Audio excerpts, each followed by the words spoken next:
ஒரு ஊரில் ஒரு இளைஞன் இருந்தான். ஒரு நாள் அவன் ஒரு குருவை தேடிக்கிட்டு புறப்பட்டான். ஊரை விட்டு வெளியில் போனான். போகிற வழியில் ஒரு காடு. அந்த காட்டில் ஒரு மரத்தடியில் ஒரு பெரியவர் உட்காந்துருக்கிறார். அமைதியாக மௌனமாக அவர் அமர்ந்திருக்கிறார். இந்த பெரியவரை விசாரிக்கலாம், குருவை தேடி கண்டுபிடிக்கிறதுக்கு இவர் ஏதாவது ஒரு வழி சொல்லி கொடுப்பார் அப்படின்னு நினச்சிக்கிட்டு அவரை நெருங்கினான். ஐயா, எனக்கு ஒரு குரு தேவை, எங்கே கிடைப்பார், அவரை எப்படி அடையாளம் கண்டுபிடிக்கிறது, அதை பற்றி ஏதாவது விவரம் சொன்னீங்கன்னா நான் கண்டுபிடிச்சிக்குவேன் அப்படின்ட்டுருக்கான். பெரியவர் நிமிர்ந்து பார்த்தார். தம்பி, அது ரொம்ப சுலபம். அவர் வயசானவராக இருப்பார், என்னை விட சுமார் 30 வயசு அதிகமாக இருக்கும். அவர் ஒரு மரத்தடியில் தான் உட்காந்துருப்பார் அப்படின்ட்டுருக்கான். சரிங்க பெரியவரே, அது என்ன மாதிரியான மரம், எப்படி இருக்கும் அப்படின்னு கேட்டிருக்கான். பெரியவர் அந்த விவரங்களையும் சொல்லியிருக்கிறாரு. அது மட்டும் இல்லை, சந்திக்கிற நாள், நேரம், வினாடி முதற்கொண்டு எல்லா விவரங்களையும் துல்லியமாக சொன்னாராம். இவ்வளவு விவரங்களை இவரால் எப்படி சொல்ல முடியுது அப்படின்னு இவனுக்கு ஆச்சரியம். இருந்தாலும் அந்த பெரியவர் கடைசியாக ஒரு விவரம் சொன்னார். அது என்ன தெரியுமா, எப்படியும் நீ அவரை சந்திக்கிறதுக்கு ஒரு 30 வருஷம் ஆகும் அப்படின்னு சொல்லிவிட்டாராம். ரொம்ப நன்றிங்க பெரியவரே அப்படின்னு சொல்லிவிட்டு அந்த இளைஞன் புறப்பட்டுருக்கான். இப்போ அவனுக்கு குரு பற்றின விவரம் எல்லாம் கிடைச்சிட்டுது, சந்திக்கிற நேரமும் தெரிஞ்சுட்டுது. ஆனால் 30 வருஷம் அவரை தேடி அலைய வேண்டியிருக்குமே. அவன் தேட ஆரம்பித்தான். காடு மலை எல்லாம் சுற்றி அலைஞ்சான். பல வருஷங்கள் தேடினான். அழுத்து போயிட்டான். கடைசியில் அவனுக்கும் வயசாயிட்டுது. கடைசியில் தன்னுடைய சொந்த ஊருக்கே திரும்பி போய்கிட்டு இருந்தான். அங்கே ஒரு மரத்தடியில் அவன் தேடிக்கிட்டு இருந்த குருநாதர் கிடைச்சார். யார் அவருன்னா, 30 வருஷத்துக்கு முன்னாடி வழி சொல்லி கொடுத்தாருல அதே பெரியவர். அவருக்கு இப்போ 30 வயசு அதிகமாக இருந்தது. அதே மரம். அன்னைக்கு பெரியவர் சொன்ன அடையாளம் இப்போ பொருத்தமாக இருந்தது. இப்போ அந்த பெரியவர் சொன்னார், சரியாக வந்து சேர்ந்துட்ட, வா, உனக்காக தான் நான் இவ்வளவு காலமும் காத்துக்கிட்டு இருந்தேன் அப்படின்னாராம். என்ன சொல்கிறீங்கன்னு இருக்கான். 30 வருஷத்துக்கு முன்னாடி என்கிட்ட வந்தியே, அப்போவே என் காலம் வந்து முடிஞ்சு போயிருந்தது. அப்போவே என்ன உனக்கு அடையாளம் தெரியல, அதனால் இவ்வளவு காலம் உனக்காக காத்துட்டு இருக்கும்படி ஆயிட்டுது அப்படின்னாராம். ஐயா, அப்போவே நீங்கள் சொல்லியிருக்கலாமே, இதுதான் 30 வருஷம் கழித்து நீ சந்திக்க போகிற இடம், நான் தான் உன்னுடைய குரு அப்படின்னு சொல்லியிருக்கலாமே அப்படின்ட்டுருக்கான். அந்த பெரியவர் சிரிச்சுக்கிட்டே இதுக்கு பதில் சொன்னாராம். நான் எவ்வளவோ விவரமாக தான் சொன்னேன், நீ சரியாக புரிஞ்சிக்கல. காரணம், அப்போ நீ போதுமான அளவுக்கு பக்குவம் பெற்றிருக்கவில்லை. அதனால் புரியும் சக்தி இல்லாமல் போயிட்டுது. அப்போ 30 ஆண்டு காலம் நீ அலைஞ்சி தெரிஞ்சிருக்கிற, அது காரணமாக இப்போ உனக்கு அந்த பக்குவம் வந்துட்டுது. அதனால தான் அடையாளம் காண முடிஞ்சது, நானே உன்னுடைய குரு அப்படின்னாராம். இதுலேருந்து என்ன தெரியுதுன்னா, ஆன்மீகத்தில் மாணவனாக சேர்றதுக்கு கூட ஒரு பக்குவத்தன்மை தேவைப்படுது. ஒரு பெரிய ஞானி, அவர்கிட்ட சீடனாக இருக்க ஒருத்தன் வந்தான். எதிரில் நின்னான். ஞானி அவனை வெகு நேரம் உற்று பார்த்தார். அப்புறம் சொன்னார், சீடனாக இருக்கிறது ரொம்ப சிரமம்னார். நான் தயாராக இருக்கிறேன்னா. அது இன்னமும் சிரமமாச்சே, இங்கே வந்து குருவாக இருக்கிறது மட்டுமே சுலபம் அப்படின்னாராம். அப்படின்னா நான் குருவாகவே ஆயிடுறேன் அப்படின்னானா. இது போலவே இந்த காலத்தில் கதை ஒன்று உண்டு. ஒரு பள்ளிக்கூடத்தில் வகுப்பு ஆசிரியர் மாணவனை திட்டிக்கிட்டு இருந்தார். டேய், நீ 100க்கு 10 மார்க்கு தான் வாங்கிக்கிட்டு இருக்க, இவ்வளவு மோசமாக நீ படித்தா கடைசியில் மாடு மேய்க்கிறது கூட லாய்க்கு இல்லாதவனா ஆயிடுவேன், அதுக்கப்புறம் என்ன செய்ய போகிறேன் அப்படின்னாராம். பையன் தலையை சொரிஞ்சிக்கிட்டே சொன்னானா, சார் அப்படின்னா ஒன்று செய்கிறேன் அப்படின்னானா. இவர் கேட்டிருக்கார், என்ன செய்ய போகிறேன்னு. வேற என்ன சார், உங்களை மாதிரி ஒரு ஆசிரியர் ஆயிடுறேன் அப்படின்னானா. அந்த காலத்தில் அண்ணாமலை ரெட்டியார்னு ஒருத்தர் இருந்தார். அவர் வெங்கனூர் அப்படிங்கிற கிராமத்தில் இருந்தார். அங்கேருந்து விருத்தாசலம் கோவிலுக்கு தவறாமல் போயிட்டு வந்துக்கிட்டு இருந்தார். இடையில வெள்ளாறு. அதில் ஒரு சமயம் வெள்ளம் வந்துட்டுது. இவரால் போக முடியல. அதோட விளைவு, வெங்கனூர்லேயே ஒரு கோவில் கட்டணும் அப்படின்னு முடிவு பண்ணார், சிவாலயம். அந்த சமயத்தில் வடநாட்டில் பஞ்சம். அதனால் அங்கிருந்த பல சிற்பிகள் தென்னாட்டை நோக்கி வர ஆரம்பித்தாங்க. அவங்க வெங்கனூர் வழியாக வர்றது தெரிஞ்சதும் இவர் போய் பார்த்தார். இங்கே ஒரு கோவில் கட்டணும், அதுக்கு நீங்கள் உதவணும்னார். பஞ்ச காலத்தில் இப்படி ஒரு வாய்ப்பு கிடைச்சதில் அவங்களுக்கும் ரொம்ப மகிழ்ச்சி. உற்சாகத்தோடு ஒத்துக்கிட்டாங்க. ஆலய திருப்பணி ஆரம்பமாச்சு. அவங்களுக்கு வேண்டிய எல்லா வசதிகளையும் இவர் செஞ்சு கொடுத்தார். அவங்களுக்கு எந்த குறையும் இல்லாமல் பார்த்துக்கிட்டார். அது மட்டும் இல்லை, ஒவ்வொரு நாளும் அங்கே வருவார். உங்களுக்கு என்ன வேணும், எது வேணும்னு கேட்பார். ஏதாவது குறை இருந்தால் சொல்லுவாங்க, உடனே தீர்த்து வைப்பார். இவரும் கேட்பார், எந்த குறையாக இருந்தாலும் என்கிட்ட சொல்லுங்க அப்படின்னு சொல்லுவார். அதை தவிர இவராகவே கவனிச்சும் அவங்களுக்கு என்னென்ன தேவைங்கிறத கண்டுபிடிச்சி அதையெல்லாம் வந்து கொடுத்துக்கிட்டு இருப்பார். என்ன தேவைன்னாலும் அதை நிறைவேற்றி வச்சுருவார். அந்த சிற்பிகளின் தலைவன் ஒருத்தன், அந்த ஆளுக்கு வெத்தலை பாக்கு போடுறது பழக்கம். இதை தெரிஞ்சுக்கிட்டு அதுக்காகவே ஒரு ஆளை வந்து ஏற்பாடு பண்ணார். வேணுங்கிறப்போலாம் நீ வந்து வெத்தலை சிவல் மடித்து கொடுக்க வேண்டியது உன் வேலை அப்படின்னு ஒருத்தனை ஏற்பாடு பண்ணிட்டார். இப்படியெல்லாம் செஞ்சதும் அவங்களுக்கும் ரொம்ப உற்சாகம், ரொம்ப பொறுப்பாக சிற்ப வேலைகளை செஞ்சுக்கிட்டு இருக்கிறாங்க. ஒரு நாள் என்னாச்சு தெரியுமா? அந்த சிற்பிகளின் தலைவன் ரொம்ப நுணுக்கமாக ஒரு வேலையை செஞ்சுக்கிட்டு இருக்கிறான். சாரம் போட்டு அது மேலே படுத்துக்கிட்டு அண்ணாந்து பார்த்து உச்சியில் நுணுக்கமான சிற்பங்களை உருவாக்கிக்கிட்டு இருக்கான். சிற்பியின் கவனம் செதறப்படாதுங்கிறதுனால இவர் மெதுவாக சத்தம் போடாமல் கிட்ட போய் நின்று அதை கவனிச்சுக்கிட்டு இருக்கிறார். அந்த சிற்பி வழக்கம் போல வெத்தலை பாக்குக்காக இடது கையை கீழே நீட்டினான். அந்த சமயம் பார்த்து அவருக்கு தாம்பூலம் கொடுக்கறவன் அங்கே இல்லை, எங்கேயோ போயிருக்கிறான். அண்ணாமலை ரெட்டியார் என்ன பண்ணார் தெரியுமா? தனக்காக கொடுக்கப்பட்ட தாம்பூலத்தை வாங்கி சிற்பியின் கையில் கொடுக்குறார். அவன் வாங்கி போட்டுக்கிட்டான். இது என்ன இன்னைக்கு வெத்தலை சீவல் வேற மாதிரி இருக்குது, வாசனை தாம்பூலமாக இருக்குது அப்படின்னு யோசனை பண்ணிட்டு கீழே திரும்பி பார்க்குறார். பார்த்தா ரெட்டியார் மறுபடியும் சிற்பி கை நீட்டும் பொழுது கொடுக்கறதுக்காக தாம்பூலத்தை மடித்து வாங்கி வச்சுக்கிட்டு தயாராக நிற்கிறார். சிற்பிக்கு அதிர்ச்சி. உடனே பொத்துன்னு கீழே குதிச்சான். ஐயா, என்ன இது நீங்களா அப்படின்னா.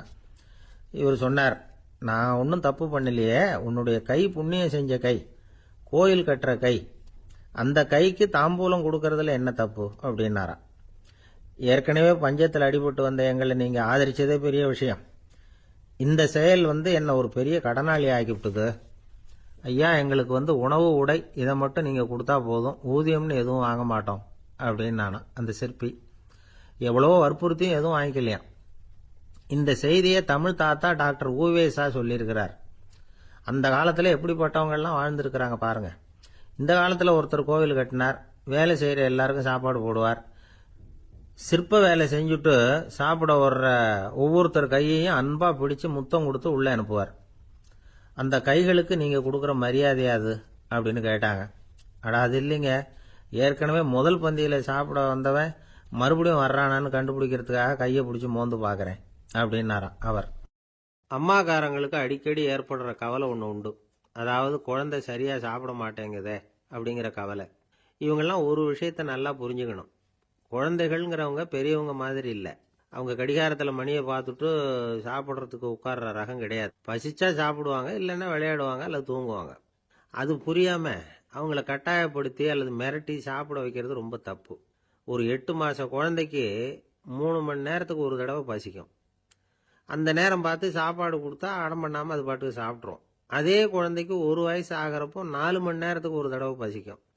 இந்த வயசுல இயற்கையாகவே பசி குறைஞ்சிருக்கும். அது புரியாம என் குழந்தை முன்னாடி மாதிரி இப்போ சரியா சாப்பிட மாட்டேங்கிறான் அப்படின்னு சில பேர் டாக்டர்கிட்ட போய் சொல்லிக்கிட்டு இருப்பாங்க.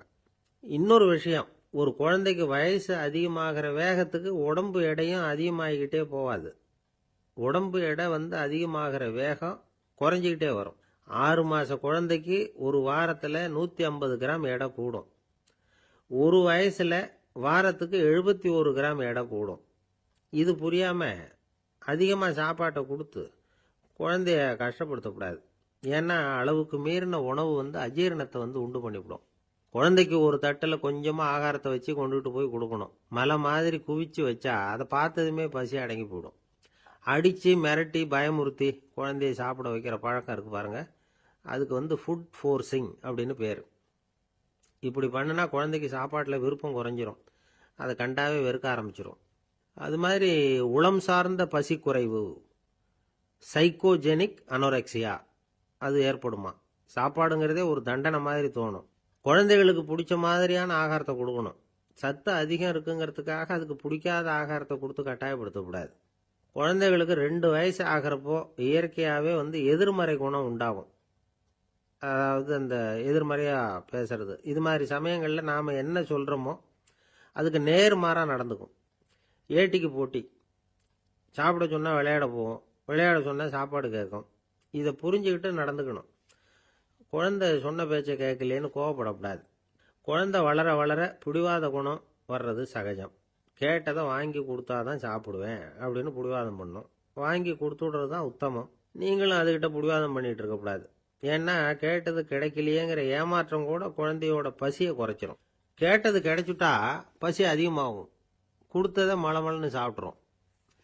குழந்தைகளுக்கு கண்ட கண்ட நேரத்தில் சாப்பிட்றதுக்கு எதையாவது வாங்கி கொடுத்துக்கிட்டு இருந்தா சாப்பாட்டு நேரத்தில் சாப்பிடாம அடம் பண்ண ஆரம்பிச்சிடும். பள்ளிக்கூடம் போகிற பிள்ளைங்க காலை உணவை சரியாக சாப்பிட மாட்டாங்க. அச்சம், அவசரம், பரபரப்பு இதெல்லாம் தான் காரணம். பள்ளிக்கு புறப்படுறதுக்கு ஒரு 3/4 மணி நேரத்துக்கு முன்னாடியே சாப்பாடு போட்டுருங்க, அது சரியாக போடும். படிக்கிற குழந்தைகள் உடல் சோர்வு, மனச்சோர்வு இது காரணமாக கூட சாப்பிட மறுக்கிறது உண்டு. இப்போ உதாரணமாக சாயந்தரம் விளையாடி விட்டு வீட்டுக்கு வந்ததும் சாப்பிட சொன்னால் வேணாம்பாங்க. இது உடல் சோர்வு. ரொம்ப நேரம் வீட்டு பாடங்களை செஞ்சு முடித்த கையோடு சாப்பிட சொன்னாலும் அவங்களால சரியாக சாப்பிட முடியாது. இது உளச்சோர்வு, அதாவது மனச்சோர்வு. இதை தவிர குழந்தைகளுக்கு உடல்நல குறைவு ஏற்பட்டால் கூட சாப்பிட மறுக்கிறது உண்டு. சில மருந்து மாத்திரைகள் கூட பசியை குறைச்சிரும். அதனால் சரியாக தெரிஞ்சுக்கிட்டு குழந்தைகளை சாப்பிட வைக்கணும். அது புரியாமல் கையில் சாப்பாட்டு தட்டை வச்சுக்கிட்டு குழந்தைகளை விரட்டிக்கிட்டு அலையக்கூடாது. ஒரு சின்ன பையன் சொன்னான், எங்கள் அம்மா சாப்பாடு போடுறது தெரிஞ்சால் நான் உடனே வீட்டை விட்டு வெளியில் ஓடி போடுவேன் அப்படின்னா. ஏன் இப்படி பண்ணுறேன்னு கேட்டோம். எங்கள் அப்பா கூட அது மாதிரி தான் சார் பண்ணுவார் அப்படிங்கிறான். ஒரு நண்பர் யாருக்கோ ஃபோன் பண்ணிக்கிட்டு இருந்தார். அவர் பேசி முடித்ததும் நான் அவரை பார்த்து, இப்போ ஃபோன் பண்ணிங்களே அந்த ஃபோன் நம்பர் என்ன அப்படின்னு கேட்டேன். அவர் தலையை சொரிஞ்சுக்கிட்டார், ஞாபகம் வரலன்னார். சரி சார், அதை விடுங்க, உங்கள் மனைவி பேர் என்ன அப்படின்னு கேட்டேன். மாலதின்னார். என்ன சார் இது வேடிக்கை, கொஞ்ச நேரத்துக்கு முன்னாடி பேசின ஃபோன் நம்பர் மறந்து போச்சு. எப்போ கல்யாணம் பண்ணிட்ட மனைவி பேர் மறக்கலை, அதை கரெக்டாக சொல்லிவிட்டீங்களே அப்படின்னு கேட்டேன். அவர் என்னை ஒரு மாதிரியாக பார்த்தார். அவர் அப்படி என்னை பார்த்ததில் ஒன்றும் தப்பு இல்லை. ஏன்னா நாம் எல்லாருமே அப்படித்தானே. ஒரு குறிப்பிட்ட காரியத்துக்காக தொலைபேசியில் ஒருத்தட்ட பேசுகிறோம்.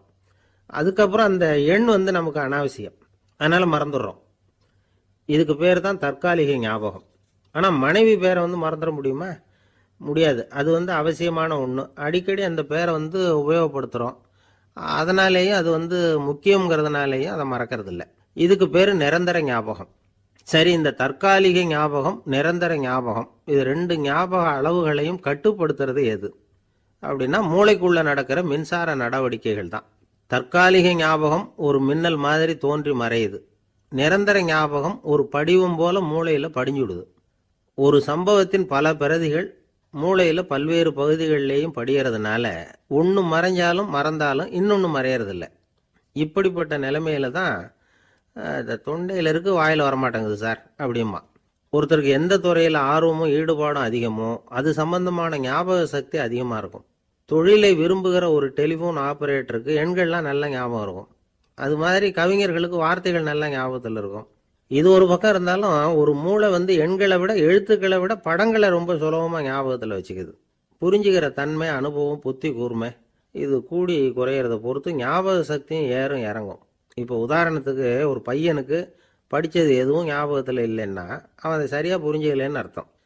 இந்த மறதிங்கிறது எந்த சமயத்தில் ஒரு பிரச்சனை ஆகுது தெரியுமா? உங்களுக்கு வேண்டியப்பட்ட ஒருத்தரை ஞாயிற்றுக்கிழமை சாயந்தரம் சரியாக 5 மணிக்கு கடற்கரைக்கு வர சொல்லிவிட்டு அந்த நேரத்தை மறந்துவிட்டா அது பரவாயில்ல, வர சொன்னதையே மறந்துவிட்டாதான் நிலைமை மோசம்னு அர்த்தம். இப்படி இருந்தால் இது சிகிச்சை எடுத்துக்க வேண்டிய நிலைமைங்கிறத புரிஞ்சுக்கணும். ஆமாம், இதுக்கும் மருந்து இருக்குது. ஆனால் மூளை குறிப்பிட்ட அளவுக்கும் கீழே இயங்குறப்போவோ இன்னொன்று சொல்லுவாங்க, இந்த நியூரோ டிரான்ஸ்மிட்டர் அப்படின்னு சொல்லுவாங்க. அப்படிங்கிற மூளை ரசாயனம் ரொம்பவும் குறைஞ்சி போகிறப்போ மட்டும்தான் உபயோகப்படும். டாக்டர் என்ன சொல்கிறாங்க தெரியுமா?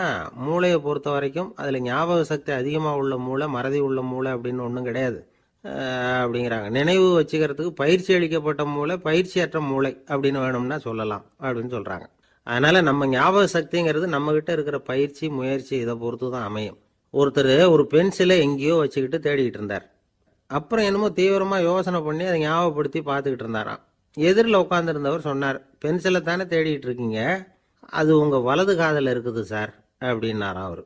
இதுக்கு அவர் சொல்லியிருக்காரு, பென்சிலை வலது காதில் தான் வச்சுருக்கேங்கிறது எனக்கு நல்லா ஞாபகம் இருக்குது, ஆனால் எது வலது காதுங்கிறது தான் மறந்து போச்சு அப்படின்னாராம். அவர் அதை தான் யோசிச்சுட்டு இருந்திருக்கிறார். ஒரு ஊர்ல ஒரு ஆள் இருந்தான். அவனுக்கும் அவன் மனைவிக்கும் சண்டை. இவன் கோவிச்சுக்கிட்டு வீட்டை விட்டு வெளியில வந்துட்டான். நேரா தன்னுடைய நண்பன் ஒருத்தனை தேடிட்டு போனான். அந்த நண்பன் எப்படின்னா எதுக்கும் அசர மாட்டான், எப்பவும் மகிழ்ச்சியா இருப்பான். அவன்கிட்ட போய் இவன் யோசனை கேட்டான். அது சரி, நீ எப்படி எப்பவும் மகிழ்ச்சியா இருக்கிற, என்னால் அப்படி இருக்க முடியலையே அப்படின்னு கேட்டான். என்ன நடந்தது சொல்லுன்னா அவன், வீட்டில் எனக்கும் என் மனைவிக்கும் தகராறு, நிம்மதி இல்லை, அதுதான் இங்கே வந்தேன், உங்ககிட்ட யோசனை கேட்கலாமேன்னு அப்படின்னு விவரத்தை சொன்னான். அதை கேட்டுட்டு அதுக்கப்புறமா இவன் சொன்னான், இந்த பாருப்பா, இது ஒன்றும் பெரிய விஷயம் இல்லை, எனக்கு 2 மனைவிகள், 2 வீடு. ஒரு வீட்டில் சண்டை வந்துட்டுதுன்னா நேராக இன்னொரு வீட்டுக்கு வந்துடுவேன். இங்கே சண்டை வருதுன்னா நேராக அங்கே போயிடுவேன். 2 குடும்பம் இருக்கிறதுனால இப்படி ஒரு வசதி. இதுதான் என்னுடைய மகிழ்ச்சியின் ரகசியம் அப்படின்னு நானா. ஓ அப்படியா விஷயம், இப்போ புரிஞ்சுக்கிட்டேன், உன்னுடைய யோசனைக்கு ரொம்ப நன்றி அப்படின்னு சொல்லிவிட்டு அவன் திரும்பி வந்துட்டான். அங்கே இங்கே தேடினான். ஒரு வாரத்துக்குள்ள இன்னொரு பொண்ணை தேடி கண்டுபிடிச்சி கல்யாணம் பண்ணிட்டான். இப்போ இவனுக்கும் 2 வீடு ஆயிட்டுது. அதுக்கப்புறம் என்னாச்சு தெரியுமா, இவன் 2வதா கல்யாணம் பண்ணிட்டு வந்தானே, இந்த செய்தி முதல் மனைவிக்கு தெரிஞ்சு போச்சு. போனான், அது கழுத்தை பிடிச்சி வெளில தள்ளி விட்டு கதவை சாத்தி விட்டுது. இனிமே இந்த பக்கம் வராத, எனக்கு தெரியாம எப்படி நீ இன்னொரு கல்யாணம் பண்ண அப்படின்னு சொல்லி அடிச்சு விரட்டி விட்டுது. இவன் அதனால என்ன பரவாயில்லன்னு 2வது மனைவி வீட்டுக்கு போனான். அங்க பார்த்து, நீ எனக்கு கல்யாணம் பண்றதுக்கு முன்னாடி ஏற்கனவே உனக்கு கல்யாணம் ஆச்சுங்கிற விஷயத்த ஏன் என்கிட்ட சொல்லல அப்படின்னு சொல்லி அதுவும் கழுத்தை பிடிச்சி வெளில தள்ளி விட்டுது. இவன் வீதிக்கு வந்துட்டான். இங்கேயும் போக முடியல, அங்கேயும் போக முடியல. என்ன இது, அவன் சொல்லி கொடுத்த யோசனை ஒன்றும் சரியா வரலையே அப்படின்னு யோசனை பண்ணிக்கிட்டே நடந்தான். வழியில ஒரு பாழடைஞ்ச மண்டபம். சரி, இன்னைக்கு ராத்திரி இங்கேயே படுத்துருவோம், வேற எங்கேயும் போய் படுத்து தூங்க முடியாது, அதான் 2 பேரும் விரட்டி விட்டாங்களே, என்ன பண்றது அப்படின்னு சொல்லி அந்த மண்டபத்துல போய் ஒரு தூண்ல ஓரமா சாஞ்சி உக்காந்தான். அப்போ எதுக்காப்புல இன்னொரு தூண் ஓரமா யாரோ அசைறது மாதிரி தெரிஞ்சுது, லேசான இருட்டுல. யாரப்பா அது அப்படின்னு கிட்ட போய் பாக்குறான். அப்புறம் தான் தெரியுது, அவன் யாரு தெரியுமா, இவனுக்கு யோசனை சொன்னான்ல 2 கல்யாணம் பண்ணிக்கணும்னு சொல்லி, அவன் அங்க படுத்து கிடக்குறான். டேய் நீயா, நீ எப்படிடா இங்க வந்த அப்படின்னா, 2 வீட்லயும் சண்டை வந்துட்டுது, அதுதான் இங்க வந்தேன், படுத்து தூங்கலாமேன்னு அப்படின்னா. 2 வீடு இருக்கிறது சௌரியம்னு என்கிட்ட சொன்னியப்பா அப்படின்னா இவன். நான் அப்படி சொன்னதுக்கு ஒரு காரணம் உண்டுன்னா அவன். என்னடா காரணம்னு கேட்டான். அது வேற ஒண்ணும் இல்ல, தினமும் ராத்திரி இல்ல இந்த மண்டபத்துல தனியா படுக்கிறதுக்கு எனக்கு பயமா இருந்தது, எனக்கு ஒரு துணை தேவைப்பட்டது, அதுக்காக தான் உங்ககிட்ட அப்படி ஒரு யோசனை சொன்னேன். இப்ப நீ வந்ததுனால எனக்கு துணை கிடைச்சிட்டுது. இப்ப நம்ம 2 பேரும் துணையா இங்க படுத்துக்கலாம், நீ அந்த தூண்ல சாஞ்சிக்கோ, நான் இந்த தூண்ல சாஞ்சிக்கிறேன் அப்படின்னு சொல்லி படுத்து தூங்க ஆரம்பிச்சிட்டானோ. அதாவது நம்ம வாழ்க்கையில முடிவுகள் எடுக்கிற விஷயத்துல இந்த ஆள் மாதிரி தான் பல பேர் நடந்துக்கிறோம் அப்படிங்கிறார். அதாவது உலக புகழ்பெற்ற மனோதத்துவ மேதை ஸ்காட் பெக் அப்படிங்கிறவர். அதாவது வீட்டுக்கு தேவையான பொருள்கள் வாங்குறதுல இருந்து கல்யாணம் பண்றது, வீடு கட்டுறது வரைக்கும் அடுத்தவங்க பேச்சை கேட்டு வீணா போறவங்க தான் அதிகம். அறிவுரை கேட்கறதுல தப்பு இல்லை, ஆனா அதுக்கப்புறம் அதை பத்தி சரியா சிந்திச்சு பாக்குறது இல்லை, அதுதான் தப்பு. சில பேர் அறிவுரை சொல்றதுலயே ரொம்ப தெளிவா இருப்பாங்க. ஏன் சார் 2 சம்சாரத்தோட குடும்பம் நடத்துறது ரொம்ப கஷ்டமானு கேட்டாராம் ஒருத்தர். அது எனக்கு தெரியாதுங்க அப்படின்னாராம் அவர். ஏன்னு கேட்டிருக்கார். ஏன்னா எனக்கு 3 சம்சாரம் அப்படின்னாராம் அவர். ஒரு ஆளு வேகமா நடந்து போய்கிட்டு இருந்தான். அவன் வேகமா நடக்கிறதுக்கு காரணம் வெயில் காலம், காலில் செருப்பு இல்லை, மணல் பாதை, அதுதான் வேகம். காலில் செருப்பும் இல்லாம கையில குடையும் இல்லாம அந்த ஆளு வெயில்ல நடந்து போய்கிட்டு இருக்கிறான். அந்த சமயத்துல இன்னொருத்தன் குதிரை மேலே ஏறி அந்த வழியா வந்துகிட்டு இருக்கிறான். அவன் காலில் செருப்பும் இருந்தது, கையில குடையும் இருந்தது. நடந்து போய்கிட்டு இருந்தவன் அந்த குதிரை ஆசாமியை பார்த்து கேட்டான், ஐயா நீங்களும் குதிரை மேலே உட்காந்துக்கிட்டு போய்கிட்டு இருக்கிறீங்க, அப்படி இருக்கிறப்போ உங்களுக்கு அந்த செருப்பு என்னத்துக்கு, அதை எனக்கு கொடுத்து உதவலாமே அப்படின்னா. குதிரை மேலே உட்காந்துருந்தவன் யோசனை பண்ணி பார்த்தான். இவன் சொல்றது நியாயம்தானே அப்படின்னு சொல்லி தன்னுடைய செருப்பை கழட்டி அந்த வழிப்போக்கனுக்கு கொடுத்துட்டான். ரொம்ப நல்லதுங்க அப்படின்னு சொல்லி இவன் அதை வாங்கி காலில் மாட்டிக்கிட்டான். அதுக்கப்புறம் மறுபடியும் இவன் ஆரம்பிச்சான், ஐயா நீங்க குதிரையில் போறதுனால போக வேண்டிய இடத்துக்கு வேகமா போய் சேர்ந்துருவீங்க, அதனால உங்க கையில் அந்த குடை என்னத்துக்கு, நான் நடந்து போயிட்டு இருக்கிறவன் ரொம்ப நேரம் நடக்க வேண்டியிருக்கும் இந்த வெயில்ல, அதனால அந்த குடையையும் எனக்கு கொடுங்களேன் அப்படின்னா. குதிரை வீரன் யோசனை பண்ணி பார்த்தான், இதுவும் நியாயம்தானே அப்படின்னு அவனுக்கு தோணுச்சு. உடனே இறக்கப்பட்டு தன் காலில் இருந்த செருப்பை கொடுத்தது மாதிரியே தன் கையில் இருந்த கொடையையும் இவங்கிட்ட கொடுத்துட்டான். அதுக்கப்புறம் அவன் நிம்மதியாக புறப்பட்டான். இப்போ மறுபடியும் கை தட்டி அவனை நிறுத்தினான். கீழே நின்றுட்டு இருந்தவன், என்னப்பா ஏன் என்ன நிறுத்தின, இன்னும் ஏதாவது வேணுமா உனக்கு அப்படின்னா குதிரையில் இருந்தவன். இவன் மெதுவாக வாயை திறந்து அந்த குதிரையையும் என்கிட்ட கொடுத்துருங்களேன்னா. அந்த குதிரை வீரன் இப்போ ஒரு கணம் யோசனை பண்ணி பார்த்தான். உடனே என்ன பண்ணான் தெரியுமா, தன்கிட்ட இருந்த குதிரை சவுக்கை எடுத்தான். குதிரை சவுக்கால அந்த ஆளை வாங்குன்னு வீசி தள்ளிவிட்டான். இவ்வளவு சவுக்கடியும் வாங்கிக்கிட்டு இந்த ஆள் என்ன பண்ணான் தெரியுமா, சிரிக்கிறான். அடி வாங்கிட்டு யாராவது சிரிப்பாங்களா? குதிரை வீரனுக்கு ஒன்றும் புரியல. என்னப்பா அது, ஏன் இப்படி அடி வாங்கிட்டு இப்படி சிரிக்கிறியே அப்படின்னு கேட்டான். இப்போ அந்த வழிப்போக்கன் சொல்றான், ஐயா நான் இப்படி சிரிக்கிறதுக்கு காரணம் இருக்கு. இப்படி குதிரை கேட்டு உங்ககிட்ட அடி வாங்கலைன்னு வச்சுக்கோங்க, என் உயிர் உள்ள வரைக்கும் மனசுல ஒரு தவிப்பு இருந்துகிட்டே இருக்கும். செருப்பையும் கொடையையும் கேட்ட உடனே கொடுத்தவன் குதிரையையும் கேட்டிருந்தா கொடுத்துருப்பானோ அப்படிங்கிற பேராசையில ஏங்கிக்கிட்டே இருந்திருப்பேன். இப்போ உங்ககிட்ட அடி வாங்கின பிறகு என்னுடைய அந்த சந்தேகம் தீர்ந்து போச்சு. என்னுடைய ஆசைக்கு எல்லை எது அப்படிங்கிறத எனக்கு புரிஞ்சுட்டுது அப்படின்னு சொல்லிவிட்டு அவன் நடக்க ஆரம்பிச்சுட்டானான். ஆசைக்கும் எல்லை உண்டு அப்படிங்கிறத விளக்கறதுக்காக வாரியார் சுவாமிகள் சொல்ற கதை இது. இந்த காலத்திலயும் ஒருத்தன் அது மாதிரி கொடை செருப்போட குதிரையில போய்கிட்டு இருந்தான். எதிரில் நடந்து வந்தவன், ஐயா உங்க கொடையை எனக்கு கொடுங்களேன்னு கேட்டான். உடனே அவன் குதிரையிலிருந்து கீழே குதிச்சு அவனை சாட்டையால் அடிக்க ஆரம்பிச்சுட்டான். இன்னொருத்தர் அந்த வழியா வந்தவர் இதை பார்த்தார். ஏன்பா அவன் கேட்டான், உன்னால முடியலன்னா இல்லைன்னு சொல்லிட வேண்டியது தானே, அதுக்காக ஏன் இப்படி அவனை போட்டு அடிக்கிறேன்னு கேட்டார். உங்களுக்கு விவரம் புரியாது சார், காலம் ரொம்ப கெட்டு போச்சு. கேட்டதை கொடுத்தேன்னு வச்சுக்கோங்க, இந்த குதிரையே என்னோடது, அவன் திருடிக்கிட்டு போறான் அப்படின்னு என் பேரில் புகார் கொடுக்க ஆரம்பிச்சிருவான் சார் அப்படின்னா. அது எப்படி அவ்வளவு உறுதியா சொல்றேன்னு கேட்டார் அவரு. ஏற்கனவே அது மாதிரி ஒருத்தன் பேரில் புகார் கொடுத்துட்டு தான் இந்த குதிரையை நான் தள்ளிட்டு வந்துகிட்டு இருக்கிறேன். ஒரு நண்பர் யாருக்கோ ஃபோன் பண்ணிட்டு இருந்தார். அவர் பேசி முடிச்சதும் நான் அவரை பார்த்து, இப்போ ஃபோன் பண்ணீங்களே அந்த ஃபோன் நம்பர் என்ன அப்படின்னு கேட்டேன். அவர் தலையை சொரிஞ்சுக்கிட்டார், ஞாபகம் வரலன்னார். சரி சார் அதை விடுங்க, உங்கள் மனைவி பேர் என்ன அப்படின்னு கேட்டேன். மாலதின்னார். என்ன சார் இது வேடிக்கை, கொஞ்ச நேரத்துக்கு முன்னாடி பேசின ஃபோன் நம்பர் மறந்து போச்சு, எப்போவோ கல்யாணம் பண்ணிக்கிட்ட மனைவி பேர் மறக்கலை, அதை கரெக்டாக சொல்லிவிட்டீங்களே அப்படின்னு கேட்டேன். அவர் என்ன ஒரு மாதிரியாக பார்த்தார். அவர் அப்படி என்னை பார்த்ததில் ஒன்றும் தப்பு இல்லை, ஏன்னா நாம் எல்லாருமே அப்படித்தானே, ஒரு குறிப்பிட்ட காரியத்துக்காக தொலைபேசியில் ஒருத்தட்ட பேசுகிறோம், அதுக்கப்புறம் அந்த எண் நமக்கு அனாவசியம், அதனால் மறந்துடுறோம். இதுக்கு பேர் தான் தற்காலிக ஞாபகம். ஆனால் மனைவி பேரை மறந்துட முடியுமா? முடியாது. அது அவசியமான ஒன்று. அடிக்கடி அந்த பேரை உபயோகப்படுத்துகிறோம், அதனாலேயும் அது முக்கியங்கிறதுனாலேயும் அதை மறக்கிறது இல்லை. இதுக்கு பேர் நிரந்தர ஞாபகம். சரி, இந்த தற்காலிக ஞாபகம், நிரந்தர ஞாபகம், இது ரெண்டு ஞாபக அளவுகளையும் கட்டுப்படுத்துறது எது அப்படின்னா மூளைக்குள்ள நடக்கிற மின்சார நடவடிக்கைகள் தான். தற்காலிக ஞாபகம் ஒரு மின்னல் மாதிரி தோன்றி மறையுது. நிரந்தர ஞாபகம் ஒரு படிவம் போல மூளையில படிஞ்சுடுது. ஒரு சம்பவத்தின் பல பிரதிகள் மூளையில பல்வேறு பகுதிகளிலேயும் படிகிறதுனால ஒன்று மறைஞ்சாலும் மறந்தாலும் இன்னொன்று மறையறதில்லை. இப்படிப்பட்ட நிலைமையில தான் இந்த தொண்டையில இருக்கு, வாயில் வரமாட்டேங்குது சார் அப்படிமா. ஒருத்தருக்கு எந்த துறையில் ஆர்வமும் ஈடுபாடும் அதிகமோ அது சம்பந்தமான ஞாபக சக்தி அதிகமாக இருக்கும். தொழிலை விரும்புகிற ஒரு டெலிஃபோன் ஆபரேட்டருக்கு எண்கள்லாம் நல்ல ஞாபகம் இருக்கும். அது மாதிரி கவிஞர்களுக்கு வார்த்தைகள் நல்ல ஞாபகத்தில் இருக்கும்.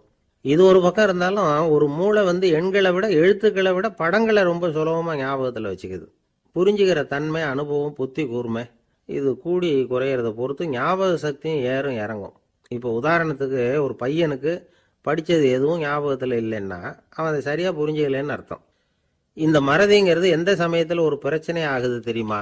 உங்களுக்கு வேண்டியப்பட்ட ஒருத்தரை ஞாயிற்றுக்கிழமை சாயந்தரம் சரியாக 5 மணிக்கு கடற்கரைக்கு வர சொல்லிவிட்டு அந்த நேரத்தை மறந்துவிட்டா அது பரவாயில்ல, வர சொன்னதையே மறந்துவிட்டாதான் நிலைமை மோசம்னு அர்த்தம். இப்படி இருந்தால் இது சிகிச்சை எடுத்துக்க வேண்டிய நிலைமைங்கிறத புரிஞ்சுக்கணும். ஆமாம், இதுக்கும் மருந்து இருக்குது. ஆனால் மூளை குறிப்பிட்ட அளவுக்கு கீழே இயங்குறப்போவோ இன்னொன்று சொல்லுவாங்க, இந்த நியூரோ டிரான்ஸ்மிட்டர் அப்படின்னு சொல்லுவாங்க. அப்படிங்கிற மூளை ரசாயனம் ரொம்பவும் குறைஞ்சி போகிறப்போ மட்டும்தான் உபயோகப்படும். டாக்டர் என்ன சொல்கிறாங்க தெரியுமா? மூளையை பொறுத்த வரைக்கும் அதில் ஞாபக சக்தி அதிகமாக உள்ள மூளை, மறதி உள்ள மூளை அப்படின்னு ஒன்றும் கிடையாது அப்படிங்கிறாங்க. நினைவு வச்சுக்கிறதுக்கு பயிற்சி அளிக்கப்பட்ட மூளை, பயிற்சியற்ற மூளை அப்படின்னு வேணும்னா சொல்லலாம் அப்படின்னு சொல்கிறாங்க. அதனால நம்ம ஞாபக சக்திங்கிறது நம்ம கிட்ட இருக்கிற பயிற்சி, முயற்சி இதை பொறுத்து தான் அமையும். ஒருத்தர் ஒரு பென்சிலை எங்கேயோ வச்சுக்கிட்டு தேடிக்கிட்டு இருந்தார். அப்புறம் என்னமோ தீவிரமா யோசனை பண்ணி அதை ஞாபகப்படுத்தி பார்த்துக்கிட்டு இருந்தாராம். எதிரில் உட்காந்துருந்தவர் சொன்னார், பென்சிலை தானே தேடிட்டு இருக்கீங்க, அது உங்க வலது காதில் இருக்குது சார் அப்படின்னாராம் அவரு. இதுக்கு அவரு சொல்லியிருக்காரு, பென்சிலை வலது காதில் தான் வச்சிருக்கேங்கிறது எனக்கு நல்லா ஞாபகம் இருக்கு, ஆனா எது வலது காதுங்கிறது தான் மறந்து போச்சு அப்படின்னாராம். அவர் அதை தான் யோசிச்சுட்டு இருந்திருக்கிறார். ஒரு நண்பர் ஆனந்தமா சிகரெட் பிடிச்சிக்கிட்டு இருந்தார். இந்த பழக்கத்தை விட்டுவிடுங்களேன் அப்படின்னு சொல்லி பார்த்தோம். விட்டுடலாம்னு தான் பார்க்கறேன், ஆனா முடியலையேன்னார். மனசு வச்சா எல்லாம் முடியும் அப்படின்னோம். அவர் கொஞ்ச நேரம் யோசனை பண்ணார். அப்புறம் சொன்னார், சரி சார், இதுதான் நான் பிடிக்கிற கடைசி சிகரெட் அப்படின்னு சொல்லி ரொம்ப அழுத்தமா புகையை உள்ளுக்கு இழுத்தார். அதுக்கப்புறம் அந்த துண்டு சிகரெட்டை வீசி எறிஞ்சிட்டார். ஒருத்தர் இது மாதிரி தீர்மானம் பண்ணி தன்னுடைய கடைசி சிகரெட்டை தூக்கி எறிஞ்சுட்டாருன்னா அது ஒரு பெரிய விஷயம்தான். அதுக்கு பிறகு அவர் உடம்புல படிப்படியா என்னென்ன மாற்றங்கள் நடக்கும் அப்படிங்கறத பத்தி ஒரு விவர பட்டியலே வெளியிட்டு இருக்கிறாங்க. அது என்ன விவரம் தெரியுமா? ஒருத்தர் புகைப்பிடிக்கிற பழக்கத்தை நிறுத்துறாருன்னு வச்சுங்க. அப்படி அவர் நிறுத்தின 20 நிமிடங்களுக்குள்ள உயர் ரத்த அழுத்தம், உடல் வெப்பம், நாடி துடிப்பு இதெல்லாம் சரியான நிலைமைக்கு வந்துருதான். 8 மணி நேரத்துக்குள்ள இந்த ஸ்மோக்கர்ஸ் பிரீத் அப்படிங்கிற தன்மை மறைஞ்சிருதான். ரத்தத்துல உள்ள கார்பன் மோனாக்சைடு அளவு குறையுதான், ஆக்சிஜன் அளவு கூடுதான், சரியான அளவுக்கு வந்துருதான். ஒருத்தர் கடைசி சிகரெட்டை தூக்கி எறிஞ்சுட்டாருன்னா 24 மணி நேரத்துக்குள்ள மாரடைப்பு ஏற்படுறதுக்கான வாய்ப்பு குறைஞ்சுடுதான். 48 மணி நேரத்துக்குள்ள உணர்வு நரம்புகளின் முனைப்பகுதிகள் மறுபடியும் ஒன்னு சேர்ந்துருதான். அதனால நாக்கு சுவை உணர்வு, மூக்கின் முகரும் சக்தி இதெல்லாம் மேம்படுதான், நல்ல நிலைமைக்கு வந்துருதான். சிகரெட்டை நிறுத்தின 3 நாளுக்குள்ள மூச்சு விடுறது சுலபமாயிடுதான். இப்படி அவங்க பட்டியல் நிறைய சொல்றாங்க. 2 அல்லது 3 மாசத்துக்குள்ள என்ன ஆகும் தெரியுமா? ரத்த ஓட்டம் மேம்படுது, நடக்கிறது சுலபமாயிடுது. நுரையீரல் கொள்ளளவு 30% அதிகரிக்குது. 1 இருந்து 9 மாசத்துக்குள்ள சுவாச குறைபாடுகள் நீங்குது. நுரையீரல்ல இருக்கக்கூடிய இந்த அசுத்தம் வடிகட்டும் திசுக்கள் சரியா வேலை செய்ய ஆரம்பிச்சிருது. 1 வருஷத்துக்குள்ள இந்த இதய அழுத்த நோய்க்கான வாய்ப்பு பாதியா குறைஞ்சிருது. இந்த சிகரெட்டை நிறுத்தின 5 வருஷத்துக்குள்ள ஒரு நாளைக்கு 1 பாக்கெட் சிகரெட் பிடிக்கிறவர்கள்ல நுரையீரல் புற்றுநோயினால சாகிறவர்கள் எண்ணிக்கை பாதியா குறைஞ்சிருது. புற்றுநோய் செல்கள் சீரமைக்கப்படுது. ஆக ஒருத்தர் புகைக்கிறத விட்டுணும்னு தீர்மானம் பண்ணி தன் கையில இருக்கிற சிகரெட்டை இதுதான் கடைசின்னு சொல்லி தூக்கி எறிஞ்சுட்டா அதுக்கப்புறம் படிப்படியா இவ்வளவு நன்மைகளும் மாற்றங்களும் ஏற்படுறதாக இந்த அமெரிக்கன் கேன்சர் சொசைட்டி தெரிவிச்சிருக்குது. அதனால புகைப்பழக்கம் உள்ளவங்க இதெல்லாம் கொஞ்சம் யோசிச்சு பார்த்து அந்த பழக்கத்தை விட்டு விடுறது ரொம்ப நல்லது. ஆனா அதையெல்லாம் நாம சொன்னா யாரு கேட்கறாங்க? என்னுடைய நண்பர் ஒருத்தர் புகைப்பழக்கம் உள்ளவர், அவர் என்கிட்ட சொன்னார், சார், சிகரெட் பிடிக்கிற பழக்கத்தை விட்டு விடுறது என்னை பொறுத்த வரைக்கும் ஒன்றும் பெரிய கஷ்டமான செயல் இல்லை, அது ரொம்ப சுலபம் அப்படின்னார். எப்படி சொல்றீங்கன்னு கேட்டேன். நான் ஏற்கனவே 20 தடவை அந்த பழக்கத்தை விட்டுருக்கேன் சார் அப்படின்னா. ஒரு ரயில் போய்கிட்டு இருக்கு. அதுல ஒரு பெரியவர் பிரயாணம் பண்ணிட்டு இருக்கிறார். எதிரில ஒரு பெரிய அதிகாரி, ஐஏஎஸ் ஆபீசர் உட்கார்ந்து இருக்கிறார். 2 பேருக்கும் முன்ன பின்ன அறிமுகம் இல்ல. அவர் வேற யாரோ, இவர் வேற யாரோ. ஒரே ரயில்ல பிரயாணம் பண்ணிட்டு இருக்கிறாங்க. அதுவும் எதிர்த்த இருக்கையில ஏதோ ஒரு நகரத்துல வண்டி நின்னுது. 2 பேரும் கீழே இறங்கினாங்க. பெரியவர் ஒரு ட்ரங்க் பெட்டியோட கீழே இறங்கினார். அந்த அதிகாரி கையில ஒரு சின்ன பெட்டி. அவர் அந்த சின்ன பெட்டியை கீழே வச்சுட்டு கூலி கூலின்னு கத்திக்கிட்டு இருந்தார். இந்த பெரியவர் பார்த்தார். ஐயா, இந்த பெட்டி மட்டும்தானா, இல்ல இன்னும் ஏதாவது இருக்குதா அப்படின்னு விசாரிச்சார். இப்ப அதிகாரி சொன்னாரு, இல்லைங்க, இது மட்டும்தான் அப்படின்னு சொல்லி சொன்னார். இதுக்கு என்னத்துக்காக கூலி ஆள், நானே எடுத்துக்கிட்டு வரேனே, வாங்க அப்படின்னு சொல்லி அந்த பெட்டியை இந்த பெரியவர் கையில எடுத்துக்கிட்டாரு. எடுத்ததும் 2 பேரும் பேசிக்கிட்டே நடந்து வராங்க. இப்ப பெரியவர் சொன்னார், இப்ப உள்ள நாகரிகம் எப்படி இருக்குன்னா, சுமை கால் பணம், சும கூலி முக்கால் பணம் அப்படிங்கிற மாதிரி இருக்கு. பணத்தை வீணாக்கிறதோட இது கௌரவம்னு வேற நினைக்கிறாங்க அப்படின்னார். அவர் சொல்றது சரிதான். 10 ரூபாய் மதிப்புள்ள ஒரு சுமைய 30 ரூபா கொடுத்து தூக்கிட்டு போவோம். நாமே அதை தூக்கினா நமக்கு கௌரவ குறைச்சல் அப்படின்னு நினைப்போம். இதுதான் நம்ம நிலைமை. ஆனா அந்த பெரியவர் என்ன சொன்னார் தெரியுமா? நீங்க எங்க போகணுமோ அது வரைக்கும் நானே இதை எடுத்துட்டு வரேன் அப்படின்னார். அந்த அதிகாரி பக்கத்துல உள்ள ஒரு ஹோட்டல் வரைக்கும் போனார். பெரியவரும் அங்க கொண்டுட்டு போய் பெட்டியை வச்சார். உடனே அந்த பெரிய அதிகாரி அவருக்கு பணம் கொடுக்கறதுக்காக பர்ஸ் எடுத்தார். உடனே இவரு, ஐயா, எனக்கு கூலி எதுவும் வேணாம், உங்களுக்கு சேவை செய்யறது என்னுடைய கடமை. நான் இந்த சேவையை செய்தது பணத்துக்காக இல்ல, அன்புக்காக அப்படின்னு சொல்லிவிட்டார். அதுக்கப்புறம் அவர் நன்றினார். 2 பேரும் பிரிஞ்சுட்டாங்க. இது முடிஞ்சது. அன்னைக்கு சாயந்தரம் அங்க ஒரு பெரிய கூட்டம் நடக்குது. இந்த அதிகாரியும் அந்த கூட்டத்துக்கு போறார். மக்கள் கூட்டம் ரொம்ப அதிகம். அதனால இந்த அதிகாரியும் ஒரு ஓரமா உட்காந்துக்கிட்டார். அப்புறம் கொஞ்ச நேரத்துல இந்த முக்கிய விருந்தினர் பேசுறதுக்காக வரார் மேடைக்கு. மேடையில இருந்த பெரியவங்க எல்லாம் எழுந்திருச்சு நின்று அவருக்கு மாலை போட்டு மரியாதை செய்யறாங்க. எங்கேயோ ஒரு மூலையில உட்கார்ந்து இருந்தாரு அதிகாரி. அவரு இதை கவனிச்சார். அவருக்கு ரொம்ப ஆச்சரியம், அதிர்ச்சி. ஏன்னா அங்க பேச வந்த முக்கிய விருந்தினர் வேற யாரும் இல்ல, இன்னைக்கு காலையில இவர் பெட்டியை தூக்கிட்டு வந்தாரு பெரியவர், அவர்தான். சரி, அந்த பெரியவர் யார் தெரியுமா? அவர்தான் ஈஸ்வர சந்திர வித்யாசாகர். கூட்டம் முடிஞ்சது. அதிகாரி அவரை தேடி ஓடினார். அவர் கைகளை பிடிச்சுக்கிட்டார். ஐயா, என்ன மன்னிச்சுருங்க அப்படின்னாரு. அப்புறம் சொன்னார், அகங்காரம்ங்கிற கெட்ட புத்தி தான் உண்மைய கண்கள்ல இருந்து மறைக்குது. அகங்காரம் தான் மனுஷனை அழிக்குது. நீங்க ரொம்ப பெரிய மனிதர், இருந்தாலும் மனிதத்தன்மையோட நடந்துக்கிறீங்க. இந்த அன்பு, தயவு, பொறுமை இதெல்லாம் இல்லைன்னா மனிதனாக இருக்கிறதுல என்ன பிரயோஜனம் அப்படின்னு சொல்லிவிட்டு அந்த அதிகாரி போனாராம். மனிதத்தன்மைன்னா என்ன அப்படிங்கிற கேள்விக்கு இந்த பெரியவர் ஒரு உதாரணம். இப்பெல்லாம் அப்படியா இருக்கிறாங்க? ஒரு பெரியவர் ஒரு பெட்டியை தூக்கிட்டு வந்துகிட்டு இருக்கிறார். ஒரு இளைஞன் ஓடி வந்தான். கொடுங்க சார், நான் தூக்கிட்டு வரேன்னா. கொடுத்தார். வாங்கி தலையில வச்சுக்கிட்டான். அப்புறம் சொன்னான், அடுத்தவங்க சிரமப்படக்கூடாதுங்கிறது என்னுடைய கொள்கை அப்படின்னா. அது நல்லதுதான் அவரு. கடைசியில பெட்டியை கொடுத்தான். வாங்கிட்டு பரிசை திறந்தார் பணம் கொடுக்கறதுக்காக. வேணாங்க அப்படின்னு விட்டான் அந்த இளைஞன். ஏன்? நான் சொன்னேன், அடுத்தவங்க சிரமப்படக்கூடாதுங்கிறது என்னுடைய கொள்கைன்னு. அதனால உங்களுக்கு சிரமம் கொடுக்கக்கூடாதுங்கிறதுக்காக வரும்பொழுது நானே உங்க பரிசை எடுத்து வேணுங்கிற பணத்தை எடுத்துக்கிட்டு திருப்பி உங்க பாக்கெட்லயே போட்டுட்டேன் அப்படின்னா. இப்படி இருக்குது இந்த காலம். அதனால வாழ்க்கையில அன்பு, தயவு, பொறுமை இதெல்லாம் ரொம்ப அவசியம் அப்படிங்கிறத நாம புரிஞ்சுக்கணும். ஒரு காட்டுல ஒரு நரி இருந்தது. ஒரு நாள் காலை நேரம் அது தன்னுடைய இருப்பிடத்திலிருந்து வெளியில வந்தது. கொஞ்சம் தூரம் நடந்து வந்தது. அப்பதான் அது தன்னோட நிழலை கவனிச்சு பார்த்தது. பார்த்தா அது ரொம்ப நீளமா பெருசா இருக்குது. காலை நேரத்துல நிழல் அப்படித்தானே இருக்கும். ஆனா அந்த நரிக்கு அந்த விஷயம் தெரியல. தன்னுடைய நீண்ட பெரிய நிழலை பார்த்து ஆச்சரியப்பட்டது. ஆஹா, நாம இவ்வளவு பெருசாவா இருக்கிறோம் அப்படின்னா என்னுடைய காலை சாப்பாட்டுக்கு ஒரு யானை இல்லைன்னா ஒரு ஒட்டகம் கிடைச்சாதான் சரியா இருக்கும் போல இருக்கு அப்படின்னு முடிவு பண்ணிக்கிட்டது. உடனே ஒரு யானை அல்லது ஒட்டகத்தை தேடி அலைஞ்சது, எங்க கிடைக்கும்னு. கிடைக்கவே இல்லை. மத்தியானம் 12 மணி ஆயிட்டுது. பசியோட அலையுது. இப்ப தன்னோட நிழலை பார்த்தது. அது மத்தியான நிழல் எப்படி இருக்கும்? அது ரொம்பவும் குறுகி போய் தெரிஞ்சது. உடனே அந்த நரி என்ன நினைச்சுக்கிட்டு தான் தெரியுமா? காலை ஆகாரம் சாப்பிடாததுனால நம்ம உடம்பு இப்படி அழைச்சி போட்டுதே அப்படின்னு நினைச்சுக்கிட்டு தான். கொஞ்ச நேரம் கழிச்சு மறுபடியும் தன்னுடைய நிழலை பார்க்குது. அது இன்னமும் குறுகி போய் காலடியிலேயே வந்துட்டுது. அதுக்கு பயமா போயிடுது.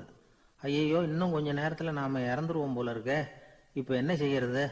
இந்த சமயத்துல ஒரு எறும்பு கிடைச்சா கூட போதும், அதை நம்ம காலை ஆகாரமா நினைச்சு சாப்பிட்டுள்ளாமே அப்படின்னு நினைச்சுதான்.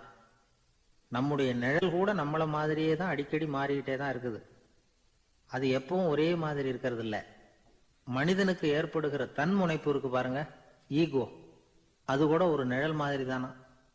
அப்படி நினைக்க ஆரம்பிச்சுட்டா அதனால ஏதும் பிரச்சனை வராதான். தன்முனைப்பை நிழல் போலவே ஏற்றுக்கொள்ளுங்கள் அப்படிங்கிறது பெரியவங்க கருத்து. ஒரு காரியத்தை வெற்றிகரமா நல்ல விதமா செஞ்சு முடிக்கிறோம்னு வச்சுக்கோங்க. அந்த சமயத்துல ஒரு வித நுட்பமான தற்பெருமை நமக்குள்ள உண்டாகுது. இது இயற்கையானது. அதனால இது மேல பற்று வைக்கக்கூடாது. அப்படி வைக்க ஆரம்பிச்சுட்டா அந்த தற்பெருமை ஒரு நிரந்தர விருந்தாளியா நம்ம கிட்ட தங்கிக்கும். நம்ம நிழல் எப்படின்னு பாருங்க. நாம நடக்கும் பொழுது நம்ம பின்னாடியே வரும். தன்முனைப்பையும் அப்படியே நினைச்சுக்குங்க. நிழல் யாருக்கும் எந்த பிரச்சனையையும் உண்டாக்குறது இல்லை.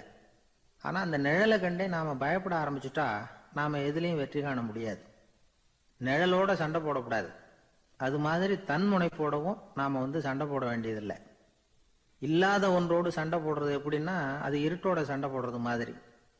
நாம நிழல் கிடையாது. நம்ம கிட்ட இருக்கிற தன்முனைப்பு ஒரு நிழல்.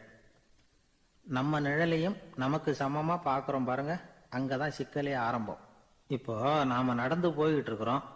நம்ம நிழல் தரையில விழுது. யாரோ ஒருத்தர் நம்ம நிழல் மேல காலை வச்சு நடந்து போறார். உடனே அவர்கிட்ட சண்டைக்கா போறோம், ஏண்டா என் நிழலை மிதிச்ச அப்படின்னு. நமக்கு தெரியும் அது நிழல் தாங்கிறது. அவர் உங்க மேல நடக்கல, உங்களுடைய நிழல் மேலதான் நடக்கிறார். அது மாதிரி உங்க தன்முனைப்பின் மேல யாராவது நடந்தா உங்களை அவமானப்படுத்துறதா நினைக்கிறீங்க. காரணம், நாமளும் நம்ம தன்முனைப்பும் ஒண்ணுங்கிற நினைப்பு தான் காரணம். மற்றபடி வேற ஒண்ணும் கிடையாது. நம்ம நிழல் மேல நடக்கிறவர் நம்மளை காயப்படுத்துறது இல்லை. தன்முனைப்பை வேண்டாத ஒன்னாவும் பார்க்க வேண்டியதில்லை. அது இயற்கை. நிழலை உங்க முன்னாடி வைக்க வேணாம், அது உங்க பின்னாடியே இருக்கட்டும். நிழலின் நிழலாகி விடாதீர்கள், நீங்கள் நீங்களாகவே இருங்கள். இதுதான் சான்றோர் சிந்தனை. ஒரு பேருந்துல ஒரே நெரிசல். ஒருத்தர் பக்கத்துல நின்றுகிட்டு இருந்தவர்கிட்ட ரொம்ப பணிவா விசாரிச்சார். ஏன் சார், நீங்க ஏதாவது பெரிய உத்தியோகத்தில் இருக்கிறீங்களா அப்படின்னார். அப்படிலாம் ஒன்றும் இல்லைங்கன்னார் அவரு. அப்படின்னா வேற ஏதாவது அரசியல்ல பெரிய பதவியில் இருக்கிறீங்களா அப்படின்னு கேட்டார். அதுவும் இல்லைங்கன்னார். சரி, பணமாவது அதிகமாக வச்சிருக்கீங்களா அப்படின்னு கேட்டார். அப்படிலாம் ஒன்றும் கிடையாது சார்னார் அவரு. அப்புறம் எதுக்குடா என் காலை மிதிச்சுக்கிட்டு இருக்கிற, எடுறா காலை அப்படின்னாராம் இவர். ஒரு ஊர்ல ஒரு பெரியவர் இருந்தார். அவர் ஒரு குரு. அவர் தொடர்ந்து தியான கூட்டங்கள் நடத்துவார். அந்த கூட்டத்துல கலந்துக்கிறதுக்காக பல ஊர்கள்ல இருந்து சீடர்கள் நிறைய பேர் வருவாங்க போவாங்க. ஒரு நாள் அங்க கூட்டம் நடந்துகிட்டு இருக்குது. அந்த சமயத்துல சீடர்கள்ல ஒருத்தன் என்னத்தையும் திருடி விட்டான். மற்ற சீடர்கள் அதை கவனிச்சுட்டாங்க. இவன் ஆப்பிட்டுக்கிட்டான். கூட்டம் முடிஞ்ச பிற்பாடு இவன் திருடின விஷயத்த அந்த பெரியவர்கிட்ட போய் சொன்னாங்களாம். அவர் கவனத்துக்கு கொண்டுகிட்டு போனாங்க. ஆனா அவர் இத காதலியே போட்டுக்கல, கண்டுக்கவே இல்லை. போய் சொன்ன சீடர்களுக்கெல்லாம் ஏமாத்தமா போயிட்டுது. என்ன இது, இவ்வளவு தூரம் நாம கண்டுபிடிச்சு போய் சொல்றோம், அவரு கண்டுக்கவே மாட்டேங்கிறாரே அப்படின்னு ஒரு மாதிரி ஆயிட்டாங்க. இருந்தாலும் அதை பத்தி ஒண்ணுமே சொல்லிக்கல, பேசாம இருந்துட்டாங்க. கொஞ்ச நாள் ஆச்சு. அதே ஆளு மறுபடியும் ஒரு திருட்டுல மாட்டிக்கிட்டான். சீடர்கள் மறுபடியும் அந்த குரு கிட்ட விஷயத்த சொன்னாங்க. அவர் அப்பவும் வழக்கம் போல சும்மாவே இருந்துட்டார். இவர் இப்படி இருக்கிறத பார்த்ததும் அந்த சீடர்களுக்கு கோபம் வந்துட்டுது. உடனே அந்த சீடர்கள்லாம் ஒண்ணு கூடி பேசினாங்களாம். எல்லாருமா சேர்ந்து ஒரு விண்ணப்பம் தயார் பண்ணாங்க. அதை குருநாதர்கிட்ட கொண்டுட்டு போய் கொடுத்தாங்க. அந்த விண்ணப்பத்துல இவங்க என்ன எழுதியிருக்கிறாங்க தெரியுமா? குருநாதர் அவர்களே, உடனே திருடனவன் மீது சட்ட நடவடிக்கை எடுக்கணும். நீங்க அப்படி அவனை இங்க சேர்க்கப்படாது. நீங்க சேர்த்தீங்கன்னா நாங்க இங்க இருக்கிறத பத்தி யோசிக்க ஆரம்பிச்சிருவோம். அவனை இந்த மடத்தை விட்டே துரத்தி பண்ணணும். நீங்க அவனை வெளியில அனுப்புங்க, இல்லைன்னா நாங்க அத்தனை பேரும் வெளியில போயிடுறோம். இப்படிதான் அந்த விண்ணப்பத்துல எழுதியிருக்கிறாங்க. குரு அந்த விண்ணப்பத்தை வாங்கி படிச்சு பார்த்தார். அதுக்கப்புறம் அதை எழுதின அத்தனை பேரையும் கூப்பிட்டாரு. எல்லாரும் இப்படி வாங்கன்னாரு. வந்தாங்க. இப்படி என் எதிரில் உட்காருங்கன்னார். உட்கார்ந்தாங்க. அப்புறம் சொன்னார், இதை பாருப்பா, நீங்க எல்லாரும் புத்திசாலிகள். உங்களுக்கு எது நல்லது எது கெட்டதுங்கிறது நல்லா தெரியும். நீங்க மேற்கொண்டு ஏதாவது படிக்கணும்னு நினைச்சா வேற எங்க வேணும்னாலும் போகலாம். அதுக்கு நான் தடை சொல்ல மாட்டேன். ஆனா உங்களால குற்றம் சாட்டப்பட்ட அவன் இருக்கானே, அவன் எப்படின்னா அவனுக்கு எது நல்லது எது கெட்டதுங்கிறதெல்லாம் தெரியாது. அதனாலதான் திருடுறான். நீங்க சொல்றது மாதிரி அவனை அடிச்சு துரத்தி விடுறோம்னு வச்சுங்க, அவனுக்கு எப்படி நல்லது கெட்டது தெரியும்? அவனுக்கு அதை யாரு சொல்லி கொடுக்கறது? அதனால இங்கேயே இருக்கட்டும், அதுதான் சரி. இதுக்காக நீங்க எல்லாரும் என்னை விட்டுட்டு போனாலும் சரி, அவனை நான் விரட்ட மாட்டேன் அப்படின்னு விட்டாரான். இவ்வளவையும் திருடனை அந்த சீடன் கேட்டுக்கிட்டே இருந்திருக்கான். அவன் கண்கள்ல கண்ணீர். அப்படியே எழுந்திரிச்சு வந்தான். குரு காலில் விழுந்தான். அவன் கண்ணீர்ல அவனது தீமை கழுவப்பட்டது அப்படிம்பாங்க. அதாவது சீடர்களுக்கு அந்த குருவோட பெருமை அப்பதான் புரிஞ்சுதான். ஒரு நல்ல ஆசிரியர் இருக்காருன்னு வச்சுங்க, நல்லா படிக்கிற பையனுக்கு தான் பாடம் சொல்லி கொடுப்பேன்னா அது என்ன பெரிய விஷயமா? மோசமா படிக்கிறவனையும் மாத்தி காட்டுறேங்கிறது தான் பெருமை. இந்த காலத்து குரு ஒருத்தர் ஒரு ஆசிரமம் வச்சு நடத்திட்டு வந்தார். நிறைய பேர் தினம் வருவாங்க போவாங்க. ஒரு நாள் ஒருத்தன் வந்தான். அந்த குரு முன்னாடி போய் நின்னான். ஐயா, என்ன உங்க சீடனா ஏத்துக்கணும்னா. அந்த குரு நிமிர்ந்து பார்த்தார். உன்னுடைய நோக்கம் என்னன்னு கேட்டார்.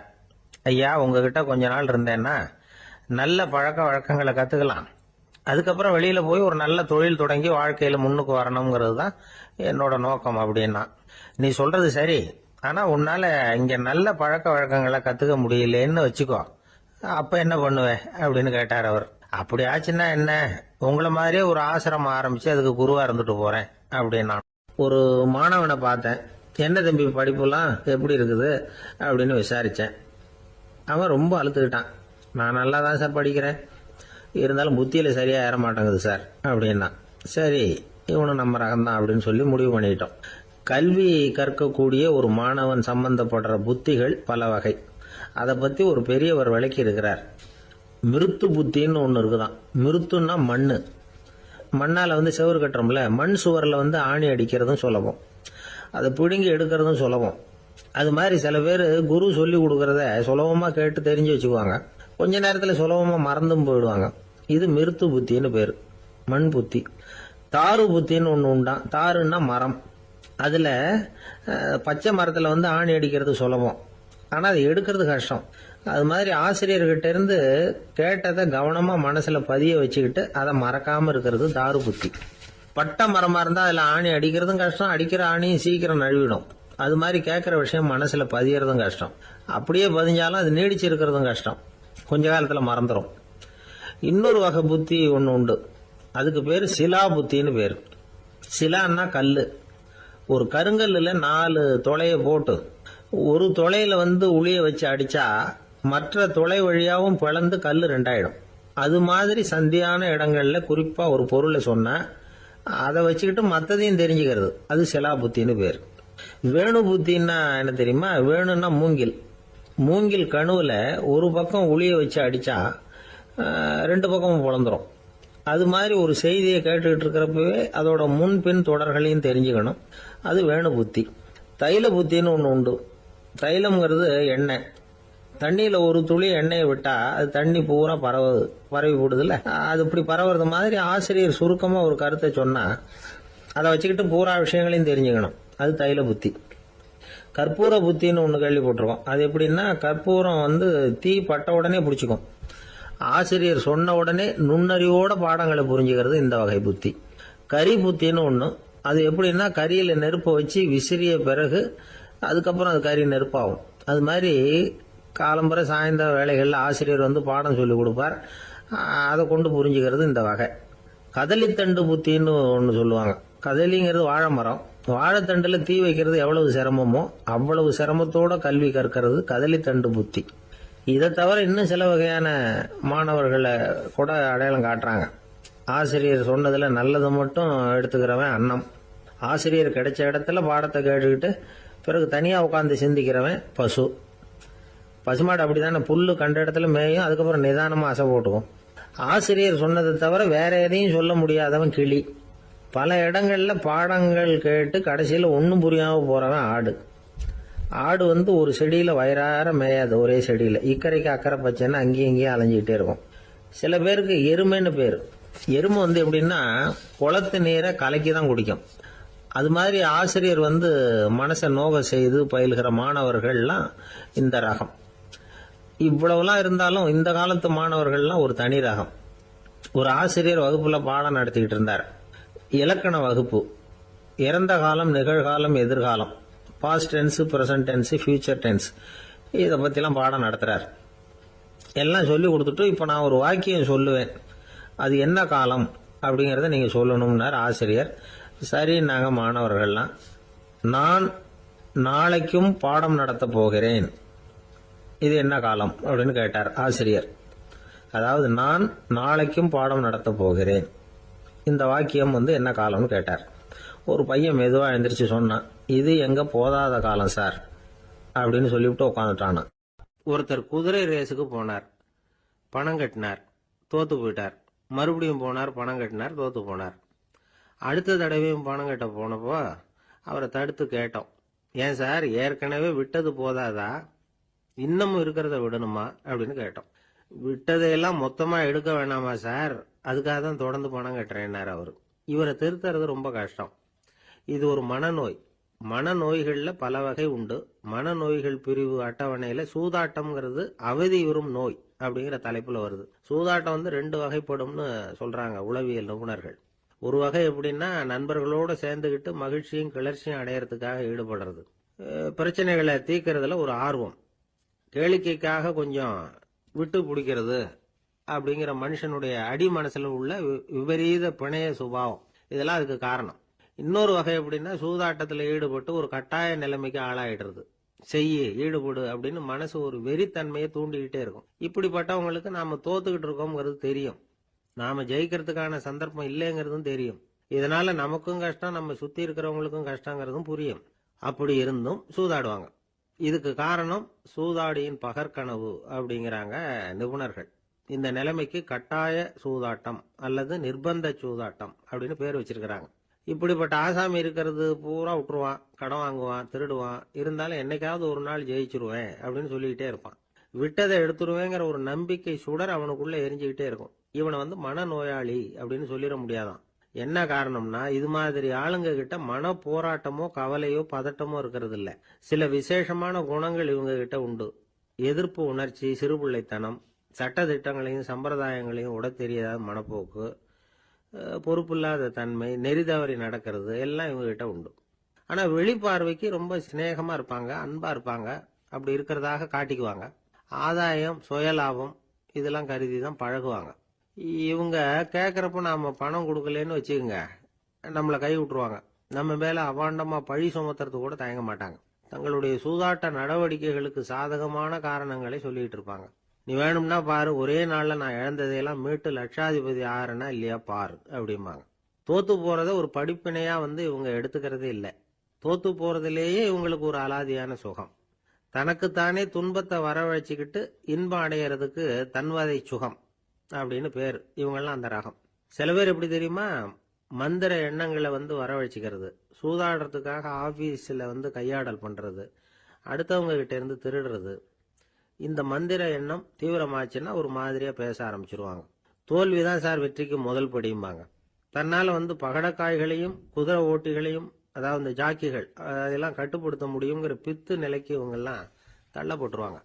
சில சூதாடிகள் ஆராய்ச்சி பார்த்ததுல என்ன தெரிய வந்தது தெரியுமா, அவங்கெல்லாம் குழந்தை பருவத்துல அன்புக்காக ஏங்கினவங்களாம், புறக்கணிக்கப்பட்டவங்களாம், உதவிகளை பெற முடியாதவங்க, இப்படிலாம் இருந்திருக்கிறாங்க. இவங்க வளர வளர மற்றவங்க சௌகரியம் பற்றி அக்கறை இல்லாதவங்களா ஆயிடுறாங்க. அதிர்ஷ்ட தேவதை தன்னோட இருக்கிறாங்க அப்படிங்கிற அசையாத நம்பிக்கை இவங்களுக்கு. இவங்களை திருத்துறது ரொம்ப கஷ்டம். அதனால பந்தயம், சூதாட்டம் இது மாதிரியான விஷயங்களை விட்டு விலகியே இருக்கிறது தான் நமக்கு நல்லது. ஒரு ஆள் சொன்னான், என்னுடைய குதிரை வேகமா ஓடுறதுக்கு என்ன வழி அப்படின்னு கால்நடை மருத்துவர்கிட்ட யோசனை கேட்டேன். அவர் ஒரு பாட்டில் நிறைய மாத்திரைகளை கொடுத்து தினம் 2 மாத்திரை வீதமா கொடுக்க சொன்னார். முதல் நாள் 2 மாத்திரையை கொடுத்துட்டு அது மேலே ஏறி உட்கார்றதுக்கு போனேன். அவ்வளவுதான். அதுக்குள்ள அது அம்பு மாதிரி பாஞ்சு ஓடி போச்சு. நான் இன்னும் உட்காரவே இல்லை, அதுக்குள்ள பாஞ்சு ஓடி போச்சு அப்படின்னா. அடடா, அப்புறம் நீங்க என்ன பண்ணீங்க அப்படின்னு கேட்டாங்க. என்ன பண்றது, மீதி மாத்திரை பூராவே நான் முழுங்கி விட்டு அதுக்கப்புறம் துரத்தி பிடிச்சி அது மேலே ஏறி உட்கார்ந்தேன் அப்படின்னா அவன். லோகமானிய பால கங்காதர திலகர் இருந்தார்ல, அவருக்கு 15 வயசுலயே கல்யாணம் நடந்துதான். மனைவி பேரு தபிபாய். ரொம்ப பெரிய குடும்பத்து பொண்ணு, நல்ல குணம். அவங்க குடும்பம் நடத்திக்கிட்டு இருக்கிறாங்க. அந்த காலத்துல திருடர்கள் பயம் அதிகம். இந்த காலத்துல மட்டும் என்னன்னு கேக்குறீங்களா? நீங்க கேக்குறது நியாயம்தான். இருந்தாலும் இந்த காலத்து திருடனுக்கும் அந்த காலத்து திருடனுக்கும் ஒரு முக்கியமான வித்தியாசம் உண்டு. அதாவது அந்த காலத்து திருடன்லாம் நியாயம் அநியாயம் பாக்குறது உண்டு, இந்த காலத்துல அப்படி பாக்குறது இல்லை.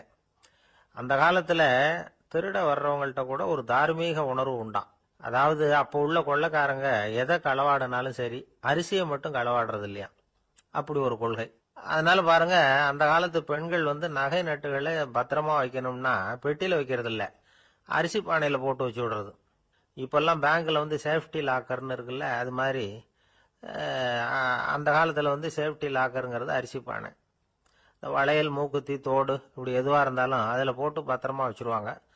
திருடன் அரிசி பானை பக்கம் போறதில்ல. ஏன்னா சாப்பிடுற விஷயத்துல கை வைக்கக்கூடாது, அது பாவம் அப்படின்னு அவன் நினைக்கிறான். திலகரோட மனைவி தபீபாயும் அதே மாதிரி தன்னுடைய ஆபரணங்களை ஒரு அரிசி பானைக்குள்ள போட்டு மூடி வச்சிருந்தாங்களாம். இப்படி இருந்தப்போ ஒரு நாள் ஒரு பிச்சைக்கார பொண்ணு வீடு வீடா பிச்சை கேட்டுக்கிட்டே வந்திருக்குது. திலகர் வீட்டுக்கும் தர்மம் போடுங்க தாயே அப்படின்னு தான் அந்த பொண்ணு. அந்த அம்மா தபீபாய் காதுல இது விழுந்திருக்கு. உடனே கை நிறைய அரிசி அள்ளிட்டு போட்டிருக்கு. பாத்திரத்துல அரிசியை போட்டதுக்கு அப்புறம் தான் தெரியுது, பளிச்சுன்னு கண்ணுல படுது. அதாவது அந்த அம்மாவோட வைர மூக்குத்தி ஒண்ணு அரிசியோட சேர்ந்து அந்த பிச்சைக்கார பொண்ணு பாத்திரத்துல போய் விழுந்துட்டுது. இந்த அம்மாவுக்கு மனசுக்குள்ள குழப்பம், என்ன இப்படி ஆயிட்டுதே, மூக்குத்தி போயிட்டுதே, பிச்சை பாத்திரத்துல இருந்து அதை எப்படி எடுக்கிறது அப்படின்னு தயக்கம். வாயை திறந்து அதை கேட்கறதுக்கும் கூச்சம். திண்ணையில உட்கார்ந்து இருந்த திலகர் இவ்வளவையும் பார்த்துக்கிட்டு இருக்கிறார். மனைவியின் மனசுக்குள்ள நடக்கிற மௌன போராட்டத்தை அவர் நல்லா புரிஞ்சுக்கிட்டாராம். மனைவியை பார்த்து சொன்னாராம், தபீபாய், இது தெய்வ சம்மதம். அவளுக்கு சேர வேண்டிய மூக்குத்தி அவகிட்ட போயிட்டுது. பிச்சை பாத்திரத்துல விழுந்த மூக்குத்தியை எடுக்க வேணாம் அப்படின்னாராம். சரின்னு சொல்லிவிட்டு மேற்கொண்டு எதுவும் சொல்லாம அந்த அம்மா வீட்டுக்குள்ள போயிட்டாங்களாம். இந்த காலத்துல எல்லாம் அது மாதிரி நடக்குமா? வெறும் அரிசியை போட்டுட்டு விவகாரம் பண்ணிட்டு இருக்க மாட்டோமா? ஒரு பெரிய மனுஷன் வீட்டுக்கு ஒரு பிச்சைக்காரன் வந்தான். ஐயா, நாங்க பிச்சைக்காரங்கள்லாம் சேர்ந்து ஒரு சங்கம் வச்சிருக்கிறோம், அதுக்கு நிதி சேர்க்கிறோம், அதுக்கு ஒரு 100 ரூபா கொடுத்தீங்கன்னா எங்களுக்கு பெரிய உதவியாக இருக்கும் அப்படின்னானா. அதெல்லாம் ஒன்றும் கொடுக்க முடியாது போ அப்படின்னாராம் அவர். அப்படின்னா ஒரு 50 ரூபாயாவது கொடுங்களேன் அப்படின்னு இருக்கான். அதுவும் முடியாதுன்னு சொல்லிவிட்டார். 25 ரூபா அப்படின்னு இருக்கான். எதுவும் முடியாது அப்படின்னாராம். சரிங்க, இவ்வளவு பெரிய வீட்டுக்கு வந்துட்டு வெறுங்கையோட திரும்புறது நல்லா இருக்காது, அதனால சும்மா ஒரு 1 ரூபா மட்டுமாவது கொடுங்க அப்படின்னு இருக்கான் அவன். ஒரு பைசா கூட என்கிட்ட கிடையாது அப்படின்னு விட்டாரான் இவர். அப்படின்னா நீங்க ஒரு காரியம் பண்ணுங்களேன் அப்படின்னானா அவன். என்ன செய்யணும் அப்படின்னு இருக்கார். எங்க சங்கத்துல நீங்களும் ஒரு மெம்பரா சேர்ந்துருங்க அப்படின்னா. ஒரு ஆளை அடையாளம் கண்டுபிடிக்கணும்னா அதுக்கு சுலபமான வழி என்ன? முகத்தை பார்த்து கண்டுபிடிக்கிறது தான். ஆனா மனுஷன் தப்பு பண்ண ஆரம்பிக்கும் பொழுது அவனை கண்டுபிடிக்கிறதுக்கு வேற வழிகளை தான் கையாள வேண்டியிருக்கு. கைரேகை அதுக்கு ரொம்ப உபயோகப்படுது. கைரேகைகள் ஒருத்தருக்கு இருக்கிறது மாதிரி இன்னொருத்தருக்கு இருக்கிறது இல்லை. பல் வரிசையும் அப்படிதான். ஏமாத்துறவங்க அதிகமா போனா இருக்கிறவங்க எச்சரிக்கையா இருக்க வேண்டியிருக்குது. பயோமெட்ரிக்ஸ் அப்படிங்கிறது ஒரு பெரிய தொழில்நுட்பம். இதை உபயோகப்படுத்தி சில பாதுகாப்பு உத்திகளை எல்லாம் உருவாக்கி இருக்கிறாங்க அமெரிக்காவில்.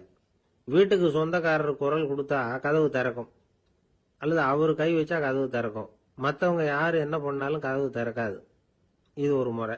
அவரோட குரல் அல்லது கைரேகை ஒரு எலக்ட்ரானிக் சாதனத்துல ஏற்கனவே பதிவு பண்ணப்பட்டிருக்கும். இவர் குரல் கொடுக்கறப்போ அல்லது கையை வைக்கிறப்போ அதை ஒப்பிட்டு பார்த்து சரியா இருந்தா கதவு திறக்கிறது மாதிரி ஒரு ஏற்பாடு. இதே மாதிரி ஒருத்தரோட விழித்திரையில உள்ள இரத்த குழாய் அமைப்பு பாருங்க, அது கூட ஒருத்தருக்கு இருக்கிறது மாதிரி இன்னொருத்தருக்கு இருக்கிறது இல்லை. அதனால அதை வச்சு அடையாளம் கண்டுபிடிக்கக்கூடிய சாதனங்களும் இப்போ பழக்கத்துக்கு வந்தாச்சு. கைரேகையை ஒப்பிடுற சாதனத்தை விட விழித்திரை இரத்த குழாய் அமைப்பை அடையாளம் காணுற சாதனம் இருக்கு பாருங்க, இது ரொம்ப நுட்பமானது. இது நம்ப தகுந்தது. ஒரு ஆளை அடையாளம் கண்டுபிடிக்கிறதுக்கு இது எடுத்துக்கிற நேரம் 1 வினாடி தான்.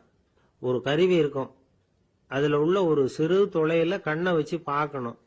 உடனே இந்த சாதனம் குறைந்த சக்தி உள்ள இந்த அக சிவப்பு ஒளியை பாய்ச்சி அவரது விழித்திரையின் இரத்த குழாயை ஆராய்ச்சி பண்ணி ஏற்கனவே அதோட நினைவு பெட்டகத்துல பதிவு பண்ணி வச்சிருக்கிறோமே அந்த அமைப்புகளோட இதை ஒப்பிட்டு பார்த்து சரியான ஆள் தானா இல்லையா அப்படின்னு அடையாளம் காட்டிவிடும். குரலை வச்சு அடையாளம் கண்டுபிடிக்கிறதும் இந்த பயோமெட்ரிக்ஸ் முறைகள்ல ஒண்ணு. ஒரு நபரோட குரல்ல டிஜிட்டல் குறியீடுகளை மாத்தி பதிவு பண்ணிக்கிட்டு மீண்டும் அதே குரலை இனம் காணக்கூடிய சாதனங்கள் ஏற்கனவே அமெரிக்காவில எல்லாம் விற்பனைக்கு வந்தாச்சு. ஒரு ஆளுக்கு ஜலதோஷம் பிடிச்சிருந்தா கூட அந்த சாதனம் சரியாவே கண்டுபிடிச்சிருமா. குரலை மாத்தி பேசுறவங்க கூட இந்த கருவியை ஏமாற்ற முடியாது. இத ஆஸ்பத்திரிகள், வங்கிகள்ல உள்ள இரும்பு பெட்டக காப்பறைகள் இங்கெல்லாம் உபயோகப்படுத்தலாம். குழந்தைகள் உள்ள இடங்களுக்கு இது ரொம்ப உபயோகப்படும். கதவு பூட்டிக்கிட்டுதுன்னு வச்சுக்கோங்க, கதவை திறக்கிறதுக்கு சாவி உபயோகப்படுத்த தெரியாத குழந்தைகள் குரல் எழுப்பிய கதவை திறந்துட முடியும். எதிர்காலத்தில் இந்த பயோமெட்ரிக்ஸ் முறை இன்னும் பல ஆச்சரியங்களை ஏற்படுத்தும் அப்படின்னு எதிர்பார்க்கறாங்க. ஸ்டியரிங்க தொட்டதுமே காரு ஸ்டார்ட் ஆயிடும், சாவி வேண்டியதில்லை. காரு சொந்தக்காரர் தொட்டாதான் ஸ்டார்ட் ஆகும், வேற யாராவது தொட்டா ஸ்டார்ட் ஆகாது. ஒரு மனுஷனோட நடை, அவர் டைப்ரைட்டரை தொடுகிற விதம், இதையெல்லாம் வச்சு கூட ஆளை அடையாளம் காணக்கூடிய தொழில்நுட்பம் வரலாம். என்னதான் தொழில்நுட்பம் வளரட்டும், குடும்பத்துக்குள்ள நடக்கிற திருட்டுகளை கண்டுபிடிக்கிறது ரொம்ப கஷ்டம். ஒரு வீட்டுல பெட்டியில இருந்த பணம் காணாம போச்சு. வீட்டுக்காரரோ அல்லது பையனோ தான் எடுத்திருக்கணும். பெட்டியை திறந்து பார்த்தா அந்த வீட்டுக்காரம்மா இதுல இருந்து பணத்தை எடுத்தது நிச்சயமா என் வீட்டுக்காரர் தான் அப்படின்னு சொல்ல முடியல அவங்களால. யோசிச்சாங்க. என்னம்மா இப்படி யோசிக்கிறீங்களேன்னு கேட்டிருக்காங்க. நிச்சயமா இந்த பணத்தை எடுத்தது என் வீட்டுக்காரர் இல்லை அப்படின்னு உறுதியா சொல்லிவிட்டாங்க அந்த அம்மா. இது கேட்டவங்களுக்கு ரொம்ப ஆச்சரியமா இருந்தது. அந்த வீட்டுக்காரருக்கு இது ரொம்ப பெருமையா இருந்தது. அது எப்படி அவ்வளவு கரெக்டா சொல்றீங்க அப்படின்னு கேட்டிருக்கிறாங்க. அப்ப அந்த அம்மா சொல்லிச்சான், பெட்டியில இன்னும் கொஞ்சம் பணம் மிச்சம் இருக்குது, இவர் எடுத்திருந்தாருன்னா அப்படி மிச்சம் வச்சிருக்க மாட்டார், அதனாலதான் அப்படி சொன்னேன் அப்படின்னாங்க. அந்த காலத்துல எல்லாம் படிக்கிறதுங்கிறது எப்படி தெரியுமா? குருகுல வாசம் செஞ்சு படிக்கணும். ஆசிரியருங்கிறவர் ஆசிரமத்துல இருப்பார். அங்க போய் அவருக்கு தொண்டுகள் செய்யணும். துணிகள்லாம் துவைச்சு போடணும். தூங்கும் போது காலை பிடிச்சி விடணும். புழுக்கமா இருந்தா விசிறி மட்டை எடுத்து விசிறணும். அப்படியே அப்பப்ப அவர் சொல்லி கொடுக்குற பாடத்தையும் கத்துக்கணும். அவர் சொல்லி கொடுக்குற பாடங்களை ஓலைச்சுவடிகள்ல எழுதிக்கணும். இதுதான் குருகுல வாசம்ங்கிறது. இப்ப மாதிரிலாம் கிடையாது. ஆக குருகுல வாசம்ங்கிறது மனசையும் பண்படுத்தும், அறிவையும் பண்படுத்தும். அப்படி ஒரு பயிற்சி அது. அந்த காலத்துல பஞ்சபாண்டவர்கள் ஒரு குருகுலத்துல படிக்க போனாங்களாம். ஏற்கனவே அங்க ஒரு 15 பேர் இருந்திருக்கிறாங்க. இவங்களையும் சேர்த்து மொத்தம் 20 பேர். எல்லாரும் ரொம்ப ஆர்வத்தோட அங்க தங்கி படிச்சுக்கிட்டு இருக்கிறாங்க. 2 வருஷம் ஓடி போச்சு. எல்லாரும் ஊருக்கு திரும்ப வேண்டிய நேரம். ஆசிரியர் ஒவ்வொருத்தரா கூப்பிட்டார். இது வரைக்கும் என்ன கத்துக்கிட்ட அப்படின்னு கேட்டார். அவங்க தாங்கள் எழுதி வச்சிருந்ததை சொன்னாங்க, கத்துக்கிட்டதை சொன்னாங்க. அங்க படிக்க வந்தவங்க எல்லாருமே புத்திசாலிகள். அது மட்டும் இல்ல, பல பேர் அரச குடும்பத்தை சேர்ந்தவங்க, இளவரசர்களாக வேற இருக்கிறவங்க. அதனால அவங்க கிட்ட அபாரமான கல்வி அறிவை எதிர்பார்த்தார். ஒருத்தன் வந்தான், தான் எழுதி வச்சிருந்த சரித்திர பாடம் பூராவையும் படிச்சு காட்டினான். இன்னொருத்தன் வந்தான், தான் எழுதி வச்சிருந்த பூகோள பாடம் பூராவையும் படிச்சு காட்டினான். இப்படி ஒவ்வொருத்தரா அவங்க படிச்சது என்னங்கிறத படிச்சு காட்டிட்டு போனாங்க. கடைசியா தர்மர் வந்தார். பேசாம நிக்கிறார். தன் கையில் இருந்த ஓலைச்சுவடி கேட்டா அவர் பிரிக்கவே இல்லை. ஆசிரியர் இவர்கிட்ட தான் அதிகமா எதிர்பார்த்தார். ஆனா இவரும் பேசாம நின்றுட்டு இருக்கிறார். நீ என்ன கத்துக்கிட்ட சொல்லு, ஓலைச்சுவடியை பிரிச்சு படினார் அந்த முனிவர். தர்மர் அசையவே இல்லை. மெதுவா சொன்னார், ஐயா, நான் கத்துக்கிட்டது ஒன்னே ஒண்ணுதான். அதுதான் வாழ்க்கையில எனக்கு ரொம்ப முக்கியமான பாடமா அமையும் அப்படின்னார். என்னது, என்கிட்ட 2 வருஷ காலமா படிச்சு விட்டு கடைசியில கத்துக்கிட்டது ஒன்னே ஒண்ணுதானா அப்படின்னார் முனிவர். அவருக்கு ஒன்னும் புரியல. மற்ற மாணவர்களை விட இவர் பண்புகள்ல உயர்ந்தவர், அறிவுல சிறந்தவர், வயசுல முதிர்ந்தவர். இவரே இப்படி சொன்னா மத்தவங்க நிலைமை என்னத்துக்கு ஆறுது? அவங்க ரொம்பவும் கெட்டு போயிடுவாங்களே அப்படின்னு அவர் யோசனை பண்ணார். தர்மா, நல்லா யோசனை பண்ணி பதில் சொல்லு. 2 வருஷமா நீ கத்துக்கிட்டது என்ன அப்படின்னு தானே நான் கேக்குறேன். அதை கொஞ்சம் யோசனை பண்ணி சொல்லுன்னார் முனிவர் கொஞ்சம் கோபமா. தர்மர் முகத்துல எந்த மாறுதலுமே இல்ல. இல்லையா, 2 வருஷமா நான் கத்துக்கிட்ட முக்கியமான பாடம் ஒன்னே ஒண்ணுதான்னார். இப்போ அந்த முனிவருக்கு கோபம் அதிகமா வந்துடுச்சு. ஏன்பா, உனக்கு வெக்கமா இல்லையா? உன்னை விட வயசுல குறைஞ்சவங்க எவ்வளவு பாடம் கத்துக்கிட்டு இருக்கிறாங்க, எவ்வளவு விரிவா அவங்க படிச்சு காட்டினாங்க. நீயும் கூட நிறைய குறிச்சு வச்சிருக்கிற போல இருக்க, அதை ஏன் பிரிச்சு படிக்க கூடாது அப்படின்னார். ஐயா, நான் சொல்றது உங்களுக்கு ஏமாற்றமா இருந்தா என்ன மன்னிக்கணும். நான் ரொம்ப முக்கியமா கத்துக்கிட்டு இருக்கிறது ஒன்னே ஒண்ணுதான், மத்த எதையும் சொல்றதுக்கு விரும்பலன்னார். மாணவர்கள்லாம் சிரிச்சுட்டாங்க. முனிவருக்கு கோபம் அளவுக்கு மீறி வந்துட்டு ஓங்கி அரைஞ்சு விட்டார் தர்மரை அவர் கன்னத்துல. தர்மர் கண்ணை செவந்து போட்டுது, கண்கள் கலங்கி போச்சு. ஆனாலும் அவர் அமைதியை இழக்கல, தலை குனிஞ்சு நிக்கிறார். இவருடைய புடிவாதம் முனிவருக்கு இன்னும் ஆத்திரத்தை உண்டாக்கி விட்டது. இன்னொரு கண்ணத்திலே அரைஞ்சார். எல்லாரும் பயந்து போய் அமைதியா நின்றுட்டு இருக்கிறாங்க. முனிவர் கத்துறார், அப்படி நீ கத்துக்கிட்ட அந்த முக்கியமான பாடம் தான் என்ன, அதையாவது சொல்லு அப்படின்னார். ஐயா, அதை மட்டும் ஒரு ஓலைச்சுவடியில தனியா குறிச்சு வச்சிருக்கிறேன், இந்தாங்க, இதை நீங்களே படிச்சு பாருங்கன்னார்.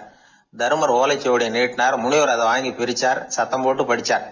என்ன எழுதியிருக்காருன்னா, எப்படிப்பட்ட சோதனை ஏற்பட்டாலும் நிதானம் இழந்து கோபத்துக்கு ஆளாக கூடாது அப்படின்னு. இதான் அந்த ஓலைச்சுவடியில அவர் எழுதி வச்சிருந்தது.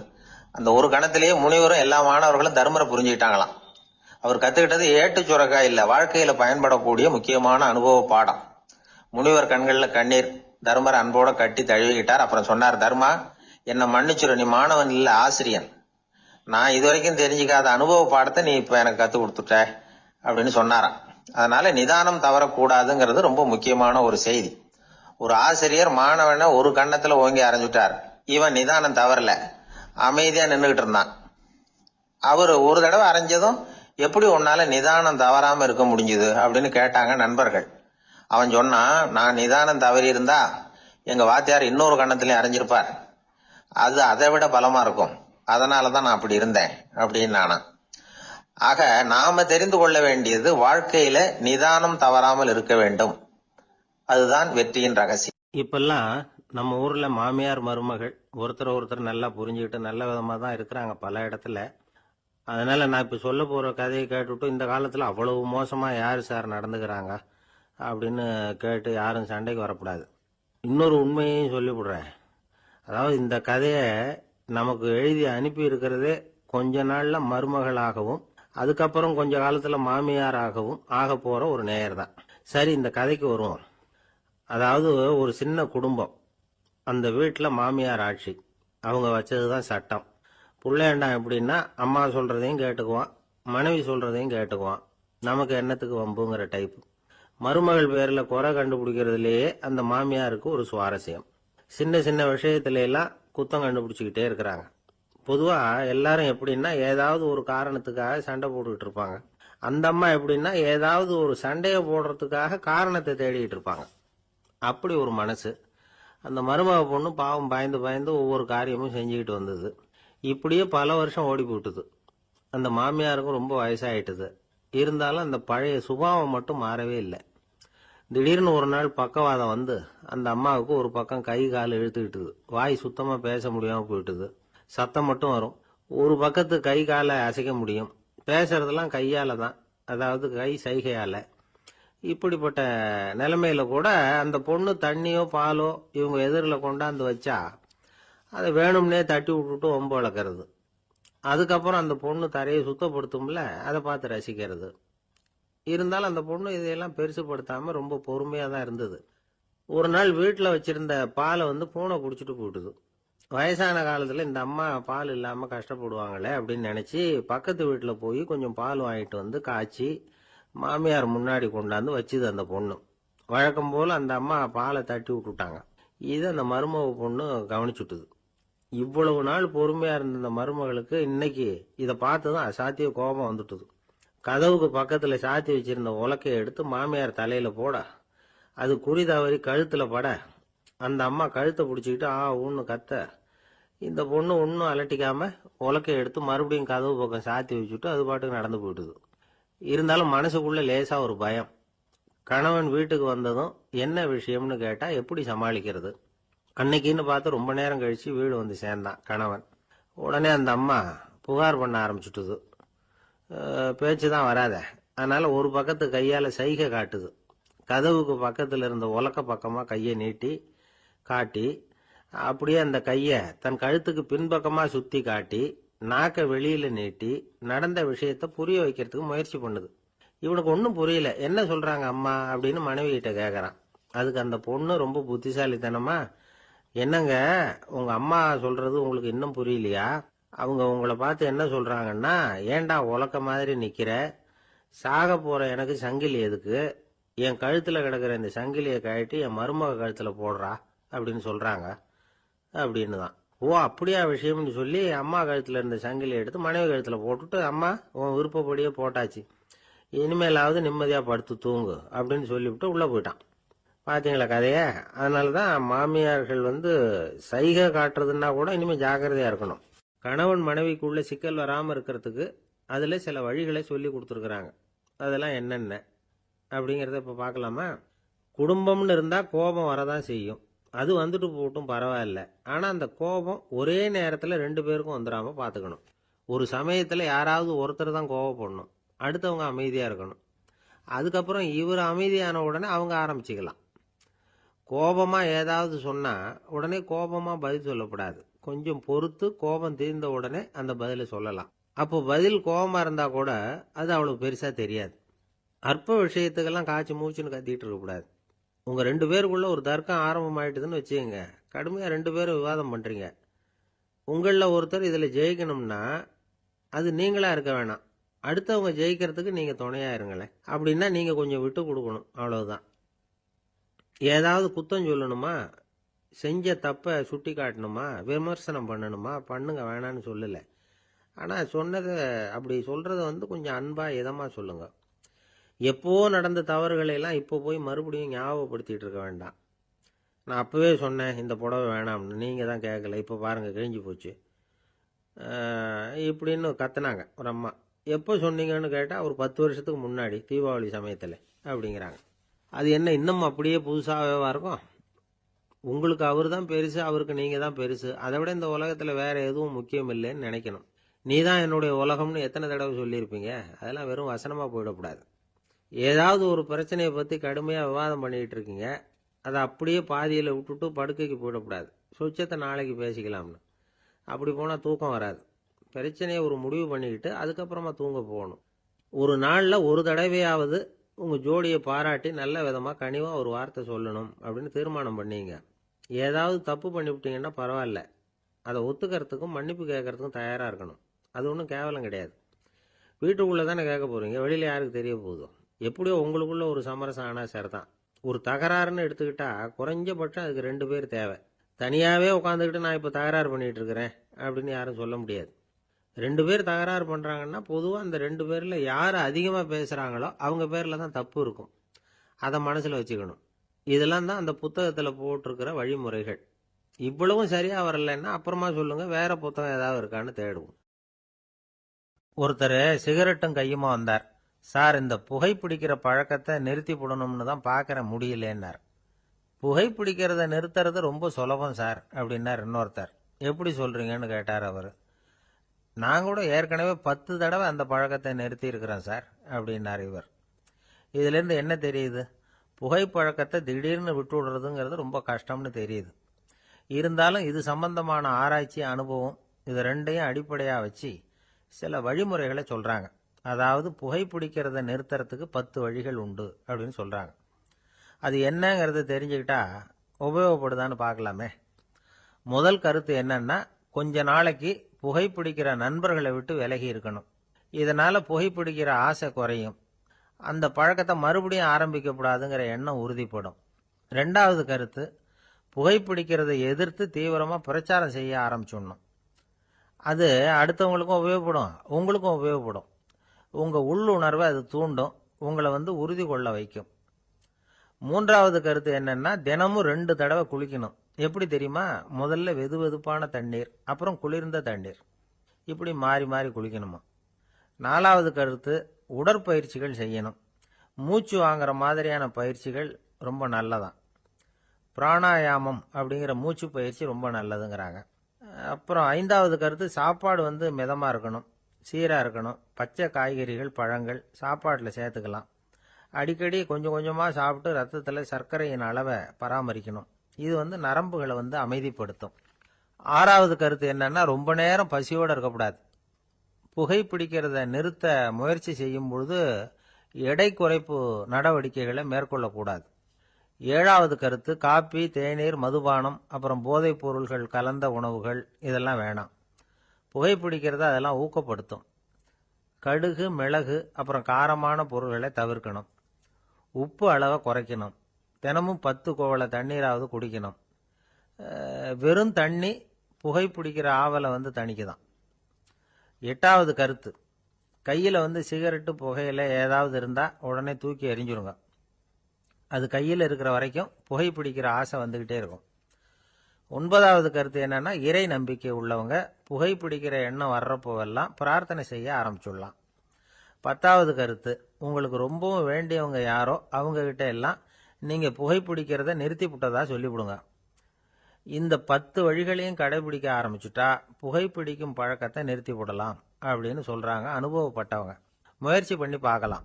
ஒரு முக்கியமான இடத்துல நின்றுகிட்டு இருந்தார் ஒருத்தர். அங்க இன்னொருத்தர், ஏன் சார் இந்த இடத்துல சிகரெட் பிடிக்கலாமா அப்படின்னு அனுமதி கேட்டார். இந்த இடத்துல சிகரெட் பிடிக்க கூடாதுங்க அப்படின்னாரு இவர். நீங்க இப்படி சொல்றீங்க, ஆனா இந்த இடத்துல கீழே நிறைய சிகரெட் துண்டுகள் கிடக்குதே, அவங்கெல்லாம் யாரு? அவங்கெல்லாம் உங்க மாதிரி என்கிட்ட அனுமதி கேட்காதவங்க அப்படின்னாராம் இவர். ஒரு காடு, நல்ல மரம்லாம் செழிச்சு இருந்தது. அப்படிப்பட்ட காட்டில் ஒரு சாது இருந்தார். அவர் எப்படின்னா, எப்பவும் ஒரு மரத்தடியில் உட்காந்துருப்பார். ஏன்னா அவருடைய இருப்பிடமே அதுதான். அவர் என்ன பண்ணுவார், 3 கல் வச்சிருந்தார். செங்கல் மாதிரி இருக்கும், ஆனால் அதை விட கொஞ்சம் பெருசாக இருக்கும். எதுக்கு அந்த 3 கல்லுன்னா, அதுதான் அவருடைய படுக்கை.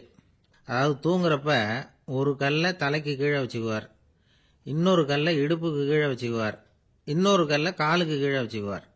உடம்ப அப்படியே ஒரு தகட்டால் மூடிக்குவார், அப்படியே தூங்கி போடுவார். மழை பெய்யுதுன்னு வச்சுங்க, அவர் உடம்பு 3 கல் மேலே இருக்குதா, அதனால தண்ணி அடியில் ஓடி போடும், உடம்பு நனையாது. மேலே தகடு இருக்கிறதுனால மழையும் உடம்புல படாது. அவர் தூக்கமும் கிடாது, நிம்மதியாக தூங்குவார். பகலில் அந்த 3 கல்லையும் ஒரு சேர ஒரு அடுப்பு மாதிரி வச்சு அது மேலே உட்காந்துக்குவார். அதனால் பாம்பு, பூச்சி எதுவும் அவரை தொந்தரவு பண்ணுறதில்ல. அது பாட்டுக்கு நகர்ந்து போயிடும். அவர் பாட்டுக்கு நிம்மதியாக இருப்பார். யாராவது எதையாவது கொண்டுகிட்டு கொடுத்தா அதை வாங்கி சாப்பிடுவார், அவ்வளவுதான். ஒரு நாள் அந்த நாட்டு அரசன் காட்டுக்கு வேட்டையாட வந்தான். அந்த வழியாக வந்தப்போ இந்த சாது படுத்திருக்கிறத பார்த்தான், பரிதாபப்பட்டான். ஐயோ பாவம், இவர் இப்படி இந்த கல் மேலே உடம்ப வச்சுக்கிட்டு தூங்குறாரு, என்ன பாடுபடுவார். இவரை நாம் அரண்மனைக்கு அழைச்சிட்டு போய் சுகமாக நிம்மதியாக இருக்கிறதுக்கு வழி செஞ்சு கொடுப்போம், அது ரொம்ப நல்லாயிருக்கும் அப்படின்னு நினச்சான். அப்படி நினச்சிக்கிட்டே அரண்மனைக்கு வந்துட்டான். அதுக்கப்புறம் ஒரு பல்லக்கையும் 2 சேவகர்களையும் காட்டுக்கு அனுப்பி அந்த சாதுவை மெதுவாக இங்கே அழைச்சிட்டு வந்துடுங்க அப்படின்னு சொல்லி அனுப்பி வச்சான். இவங்க போய் அவர்கிட்ட விவரத்தை சொன்னாங்க. எனக்கு என்னத்துக்கு அரண்மனை வாசம் அப்படின்னார். இருந்தாலும் மன்னர் உத்தரவு, நீங்கள் அவசியம் வரணும் அப்படின்னாங்க இவங்க. சரின்னு சொல்லிவிட்டு வேறு வழி இல்லாமல் புறப்பட்டார். புறப்படும் பொழுது என்ன பண்ணாருன்னா, மறக்காமல் அந்த 3 கல், ஒரு தகடு, அதையும் எடுத்து பல்லக்கில் வச்சுக்கிட்டார். என்னத்துக்கு இதையெல்லாம் எடுத்து வைக்கிறாரு அப்படின்னு சொல்லி அவங்க யோசனை பண்ணாங்க. இருந்தாலும் அதை பற்றி ஒன்றும் கேட்கல. பேசாமல் அவரை அழைச்சிட்டு போய் அரண்மனையில் விட்டுட்டாங்க. அரசன் ஓடி வந்தான், வரவேற்றான், அறுசுவை உணவு படைத்தான். அவர் படுக்கிறதுக்கு தங்க கட்டில், பட்டு மெத்தை, இப்படி எல்லாம் ஏற்பாடு பண்ணி வச்சான். இங்கே படுத்து ஓய்வு எடுத்துங்க அப்படின்னு சொல்லிவிட்டு அவன் பாட்டு போயிட்டான். மறுநாள் காலையில் வந்து பார்க்குறான், சாது படுத்துருக்கிறார். எப்படி தெரியுமா? அந்த பட்டு மெத்தை மேலே 3 கல்லையும் வச்சு வழக்கம் போலவே அது மேலே படுத்துருக்கிறார். அதுக்கு மேலே தகடு. அரசன் பார்த்துட்டு அதிர்ச்சி ஆயிட்டான். என்ன சுவாமி இப்படி அப்படின்னா, சாது சொன்னார், எனக்கு தேவையும் இல்லை, குறையும் இல்லை, எல்லா இடத்துலையும் எனக்கு ஒரே மகிழ்ச்சி தான் அப்படின்னார். மகிழ்ச்சிங்கிறது தங்க கட்டிலேயோ பட்டு மெத்தையிலேயோ இல்லை, அது மனசில் இருக்கிற ஒரு விஷயம். உண்மையான மகிழ்ச்சிக்கு வழி மனப்பக்குவம் அப்படிங்கிறது அந்த அரசனுக்கு புரிஞ்சுதான். இந்த காலத்தில் ஒரு சாமியார், அவரை தேடி ஒரு சீடன் வந்தான். என்னாச்சு தெரியுமா? சுவாமி, எனக்கு நிம்மதி வேணும், அதுக்கு என்ன வழின்னு கேட்டான். சாமியார் நிமிர்ந்து பார்த்தார். அப்புறம் சொன்னார், நீ ஏகப்பட்ட பேர்கிட்ட கடன் வாங்கியிருக்கிற, அதையெல்லாம் திருப்பி கொடுத்தாதான் உனக்கு நிம்மதி கிடைக்கும்னார். இவனுக்கு ஆச்சரியம். அது எப்படி சாமி, அவ்வளவு கரெக்டாக நான் கடன் வாங்கினதை கண்டுபிடிச்சிங்க அப்படின்னா, உனக்கு கடன் கொடுத்து சாமியாராக போனதே நான் தான்ப்பா, அதனால தான் இந்த கதிக்கு வந்தேன். என்கிட்டயே நிம்மதிக்கு வழி கேட்குறிய, அதுதான்டா வேதனை அப்படின்னாராம் அவர். ஒருத்தர் மனசில் நிம்மதி இல்லாமல் உட்காந்துருந்தார். என்ன சார் விஷயம் அப்படின்னு விசாரித்தேன். அகலக்கால் வச்சுட்டேன், அதுதான் அவதிப்படுறேன்னார். விவரமாக சொல்லுங்கன்னு. வீடு கட்டணும்னு ஆரம்பித்தேன், வேலை பாதியிலேயே நிற்கிது, கையில் பணம் இல்லை அப்படின்னார். இது மாதிரி ஆசாமிகள் பல பேரை நீங்கள் பார்த்துருக்கலாம். இவங்கெல்லாம் சுலபமாக மன அழுத்தத்துக்கு ஆளாயிடுறாங்க. மன உளைச்சல், அதாவது ஸ்ட்ரெஸ் அப்படின்னு சொல்கிறோமே, அதுக்கு அடிப்படையான சில காரணங்கள் உண்டு. அதாவது மிகையாக திட்டமிடுதல் அப்படிங்கிறதும் ஒரு முக்கியமான காரணம். நடைமுறை சாத்தியம் என்னங்கிறத மனசில் வச்சுக்கிட்டு எந்த திட்டத்தையும் தீட்டணும், அப்போ தான் அது சரியாக வரும். 2வது காரணம் என்ன தெரியுமா? ஒரே நேரத்தில் பல்வேறு செயல்களில் ஈடுபடுறது. தொலைபேசியில் பேசிக்கிட்டே, கையில் இருக்கிற கடிதத்தை படிச்சுக்கிட்டே, எதிரில் உட்காந்துக்கிட்டு இருக்கிறவருக்கும் அப்பப்போ பதில் சொல்லிக்கிட்டு, மனசில் பல்வேறு சிந்தனைகளை அப்படியே ஓட விட்டுக்கிட்டு இருக்கிறது. இதுவும் மன அழுத்தத்தை உண்டாக்குது. 3வது காரணம், எதிலேயும் வெற்றி மட்டும் எதிர்பார்க்குற ஒருதலைப்பட்சமான ஆர்வம். நாம் தொட்டதெல்லாம் வெற்றியாகவே முடியணும் அப்படின்னு எதிர்பார்க்குறவங்க ஏதாவது ஒன்றில் தோல்வியை கண்டா தோண்டு போயிடுறாங்க. எப்படியும் முடியலாம்ங்கிற எண்ணம் ஏற்கனவே நமக்குள்ளே இருந்துட்டுதுன்னா அந்த அவஸ்தை வராது. அதனால் அதுவும் நம்ம வளர்த்து கொள்ள வேண்டிய ஒரு குணம். மன உளைச்சல் ஏற்படுறதுக்கு இன்னொரு காரணம், எதையும் வேகமாக செஞ்சுடணும் அப்படிங்கிற துடிப்பு. அந்த துடிப்பே மனசை அழுத்த ஆரம்பிச்சிடும். எந்த ஒரு காரியத்திலையும் தாமதமோ இடையூறோ ஏற்பட்டால் அதை பொறுத்துக்கிற மனப்போக்கம் வேணும். அது இல்லாதவங்க அழுத்தத்துக்கு ஆளாயிடுறாங்க. சில பேர் வேலைன்னு எந்த நேரம் பார்த்தாலும் வேலையே கதின்னு கிடப்பாங்க. பொழுதுபோக்குக்கோ உடற்பயிற்சிக்கோ குடும்பத்தில் உள்ளவங்க அல்லது நண்பர்கள் கூட கலந்துரையாடவோ கொஞ்சம் கூட நேரம் ஒதுக்க மாட்டாங்க. இந்த சுபாவம் மன அழுத்தத்தை உண்டு பண்ணும். இதையெல்லாம் புரிஞ்சுக்கிட்டு அதிலிருந்து விடுபடுறது எப்படின்னு யோசிக்கணும். வல்லுநர்கள் இது தொடர்பாக சில யோசனைகளை சொல்லி வச்சிருக்கிறாங்க. அது என்னன்னா, வாழ்க்கைங்கிறது பிரச்சனைகளால் பின்னப்பட்ட ஒன்று, அது எப்பவுமே முடிவடையாத ஒரு தொடர்கதை அப்படிங்கிறத முதல்ல நாம் புரிஞ்சுக்கணும். ஒரே நேரத்தில் ஒரு காரியத்தில் மட்டுமே நாம் கவனம் செலுத்தணும். அடுத்தவங்க காரியத்தில் தலையிடக்கூடாது. எதையும் பேச ஆரம்பிக்கிறதுக்கு முன்னாடி நம்மை நாமே கேட்டுக்க வேண்டிய கேள்வி 2. 1, நான் சொல்ல போகிறது ரொம்ப முக்கியமானதா? 2வது, நான் சொல்கிறத அவங்க கேட்கறதுக்கு ஆசைப்படுறாங்களா? நான் பேசுறதுக்கு அது சரியான நேரம் தானா? இதை யோசித்து பார்த்ததுக்கப்புறம் எதையும் பேச ஆரம்பிக்கணும். முடிஞ்ச அளவுக்கு வளைந்து போகிற சுபாவத்தை வளர்த்துக்கணும். நம்ம நேரம் விலை மதிப்பு இல்லாதது, அதை வீணாக்கக்கூடாது. சிரிக்க தெரியலனாலும் பரவாயில்ல, முகத்தில் கொஞ்சம் புன்முறுவலாவது காட்டணும். இதெல்லாம் ரொம்ப முக்கியம். அடுத்தவங்க ஏதாவது செஞ்சால் உடனே நன்றி சொல்ல மறக்கப்படாது. தினமும் கொஞ்சம் நேரத்தை தனிமையில் செலவு பண்ணணும். மன உளைச்சலிருந்து விடுபடுறதுக்கு 3 முக்கிய வழிகள் சொல்கிறாங்க. அதை சுருக்கமாக ரெட் அப்படின்னு சொல்கிறாங்க. RED ஆங்கில எழுத்தில். அந்த முதல் எழுத்து R அது என்னன்னா ரிலாக்ஸேஷன், அதாவது இடை ஓய்வு. ரெண்டாவது E வந்து எக்ஸர்சைஸ், உடற்பயிற்சி. மூணாவது டயட், திட்டமிட்ட உணவு முறை. அதனால் தியானம், மூச்சு பயிற்சி இதெல்லாம் வந்து இந்த இடை ஓய்வுக்கு வழிகள். எந்த வேலையையும் தொடர்ந்து செய்யக்கூடாது. எல்லார்கிட்டையும் கலகலப்பாக பழகணும். மாதத்துக்கு ஒரு நாளாவது குடும்பத்தோடு வெளியில் போயிட்டு வரணும். சுலபமான உடற்பயிற்சிகளை செய்யலாம். உடற்பயிற்சிங்கிறது நமக்காக நாம் செய்கிற ஒரு நீண்டகால முதலீடு அப்படின்னு சொல்லுவாங்க. அதாவது லாங் டேர்ம் இன்வெஸ்ட்மெண்ட்டாம். அளவோடு சாப்பிட்ணும், மெதுவாக சாப்பிட்ணும். இதெல்லாம் கொஞ்சம் மனசில் வச்சுக்கிட்டு நடந்துக்கிட்டால் மகிழ்ச்சியாக வாழலாம். சில பேர் சாப்பாட்டு விஷயத்தில் ரொம்ப அக்கறை எடுத்துக்கிறது உண்டு. ஒரு குண்டு ஆசாமி சாப்பிட உட்கார்ந்தார். முதல்ல ஒரு மாத்திரை சாப்பிட்டார். எதுக்குன்னு கேட்டோம். பசி எடுக்கிறதுக்குன்னார். சாப்பிட்டு முடிச்சார். பிறகு மறுபடியும் ஒரு மாத்திரை சாப்பிட்டார். இது எதுக்குன்னு கேட்டோம். சாப்பிட்டது ஜீரணமாகறதுக்கு அப்படின்னார். ஒரு வயசான அம்மா தெரு வழியாக போயிட்டு இருந்தாங்க. அவங்க கையில் என்னத்தையோ வச்சுக்கிட்டு அதை அடிக்கடி பார்த்துக்கிட்டே இருந்தாங்க. ஒருத்தன் மெதுவாக அவங்க கிட்ட போய் கையில் இருக்கிறது என்ன அப்படின்னு எட்டி பார்த்தா அவங்க கையில் 4 பல்லு இருந்துதான்.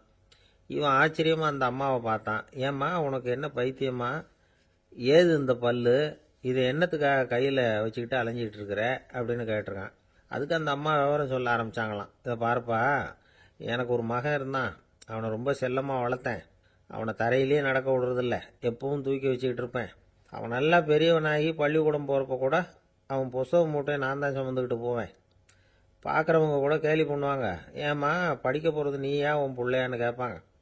அவன் இன்னைக்கு எவ்வளவோ பெரிய மனுஷன் ஆயிட்டான். வெளிநாட்டில் பெரிய உத்தியோகத்தில் இருக்கான். சமீபத்தில் இங்கே வந்துட்டு போனான். ஒரு நாள் ஏதோ கோபத்தில் என்ன அரைஞ்சுட்டான். அப்போ இந்த 4 பல்லும் கீழே விழுந்துட்டுது. இன்னமும் கூட விழுந்திருக்கும், ஆனால் பல்லு தான் இல்லை. என் புள்ள அரைஞ்சதுனால விழுந்த பல்லு இல்லையா அது. அதனால் இதை எப்பவும் என் கையிலேயே வச்சுக்கிட்டு ஆசையோடு பார்த்துக்கிட்டு இருக்கிறேன். அவன் தான் வெளிநாட்டுக்கு போட்டான். அவனை பார்க்க முடியாத ஏக்கத்தை நான் இந்த பல்லை பார்த்து போக்கிக்கிறேன் அப்படின்னு நாங்களாம் அந்த அம்மா.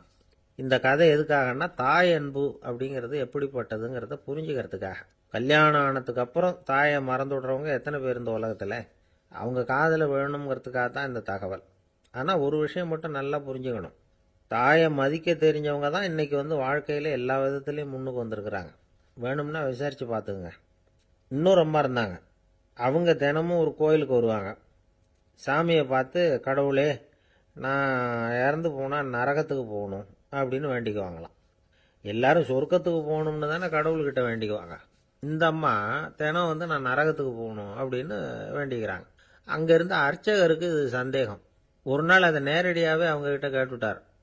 அதுக்கு அந்த அம்மா பதில் சொன்னாங்களாம். ஐயா, எனக்கு கல்யாணம் ஆகி ரொம்ப நாள் வரைக்கும் குழந்தை பாக்கியம் இல்லாமல் இருந்தது.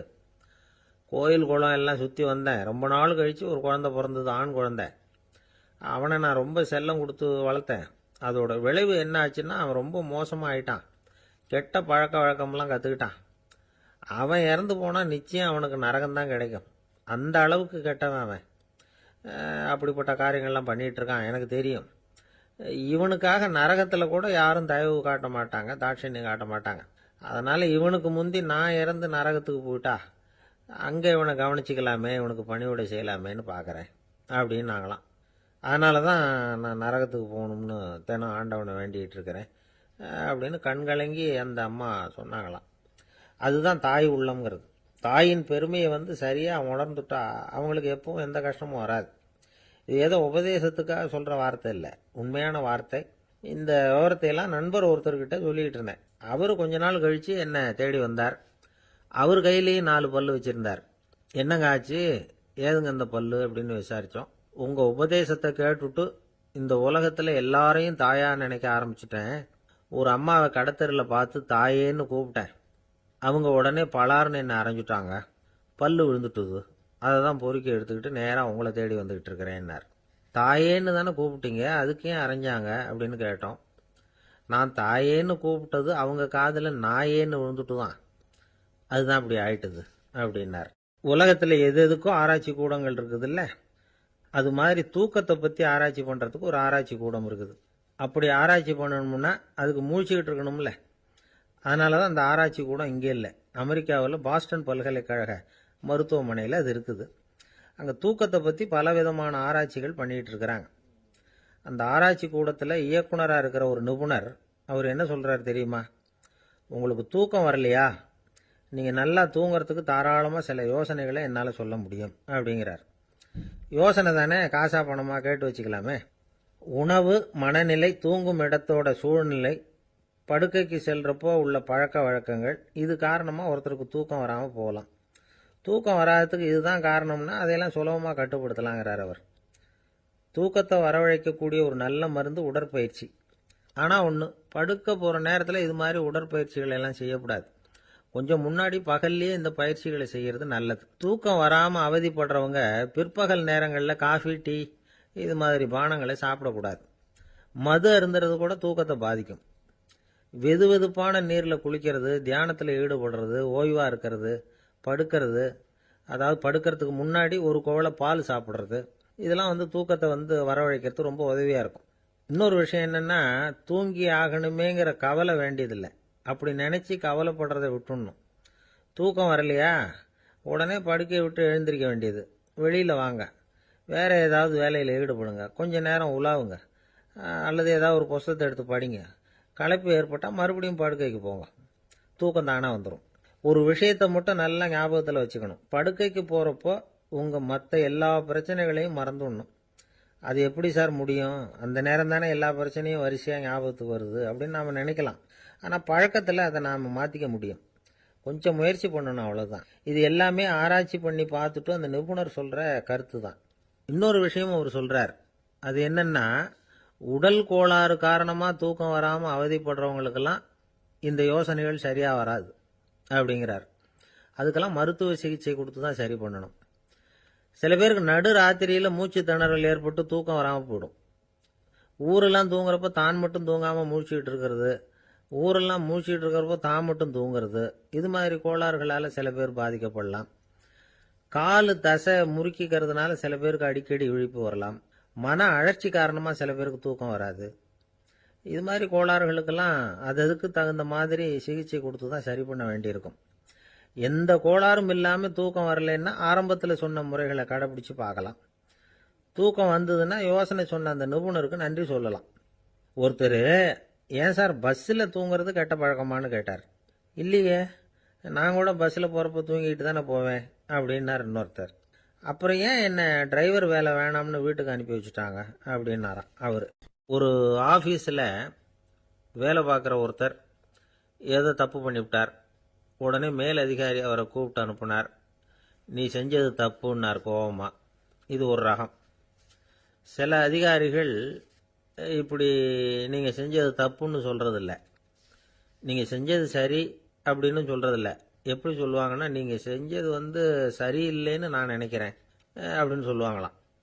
அதாவது சில பேர் நீங்கள் செஞ்சது தப்புங்கிறாங்க, அதையே மாற்றி சொல்கிறாரு இவர், நீங்கள் செஞ்சது சரியில்லைன்னு நினைக்கிறேன். இது ரெண்டும் அர்த்தம் ஒன்று தான், இருந்தாலும் வார்த்தைகள் வித்தியாசம். நிர்வாக திறமை இல்லாத ஒரு அதிகாரி யூ ஆர் ராங் அப்படின்னு சொல்லுவாராம். நிர்வாக திறமை உள்ள அதிகாரியாக இருந்தால் அதையே கொஞ்சம் மாற்றி I think you are not correct அப்படிம்பாராம். இதுதான் வித்தியாசம். இருந்தாலும் வார்த்தைகளை உபயோகப்படுத்துகிற விதத்தை வச்சு தான் வேலை நல்லா நடக்கிறதும் நடக்காததும் இருக்கு. விவரம் தெரிஞ்சவங்க என்ன சொல்கிறாங்க தெரியுமா? Be a leader not a boss அப்படிங்கிறாங்க. ஒரு லீடராக பாஸாக இருக்காதே அப்படிங்கிறாங்க.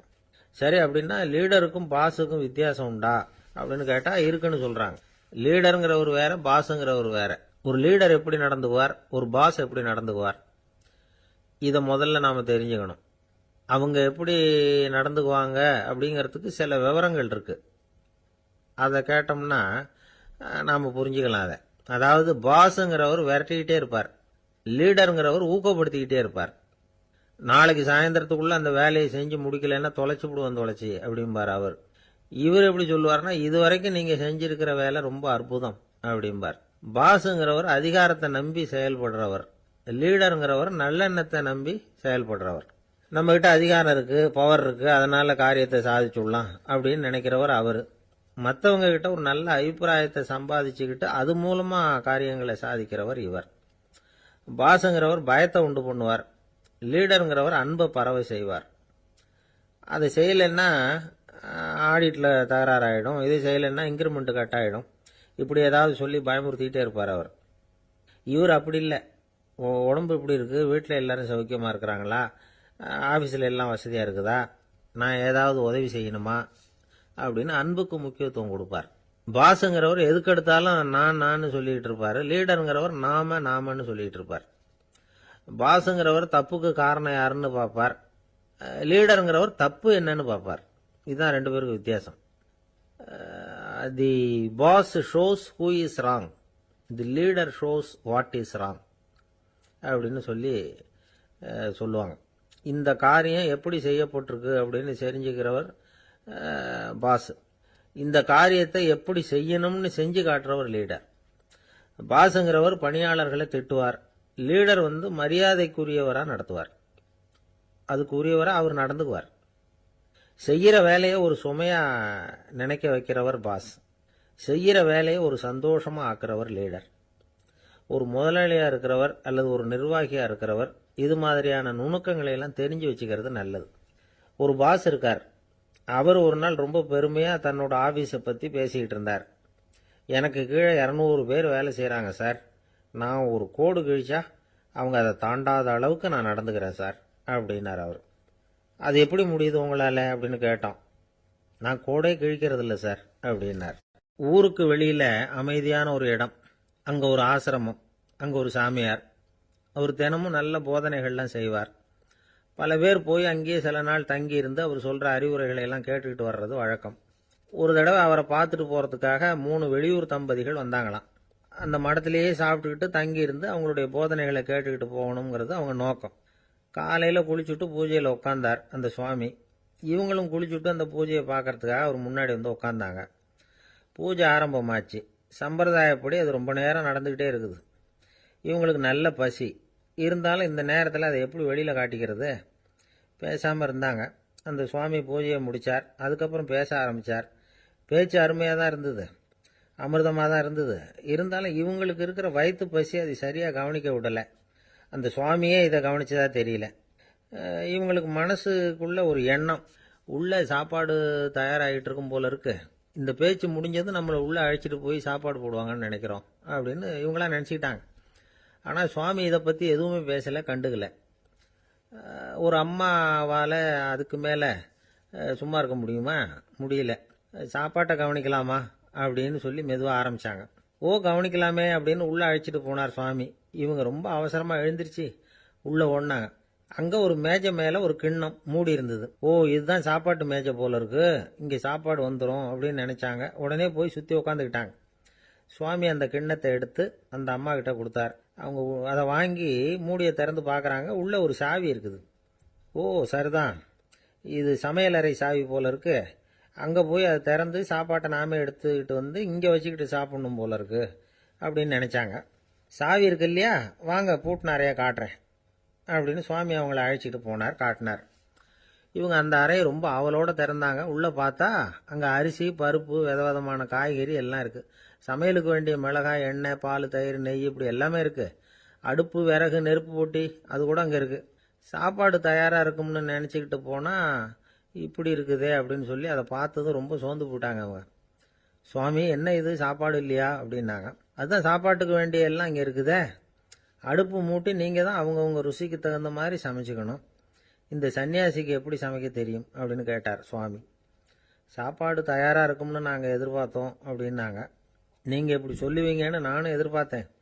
இது வரைக்கும் நான் எவ்வளவோ தத்துவம்லாம் எடுத்து சொன்னேன். எல்லாத்தையும் விட இதுதான் அனுபவபூர்வமான தத்துவம்.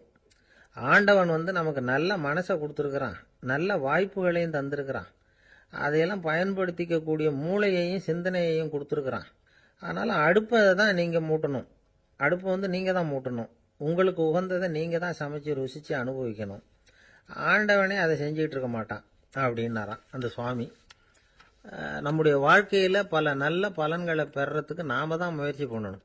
அதுக்குரிய சூழ்நிலையைத்தான் ஆண்டவன் கொடுப்பானே தவிர அதை விளக்கறதுக்காக தான் அந்த சுவாமி அப்படி செஞ்சு காட்டியிருக்கிறார். இது ஒரு பெரியவர் இப்படி ஒரு விளக்கம் கொடுத்தார். அதுக்கப்புறம் அந்த 3 தம்பதிகளும் தெளிவடைஞ்சுட்டாங்களாம்.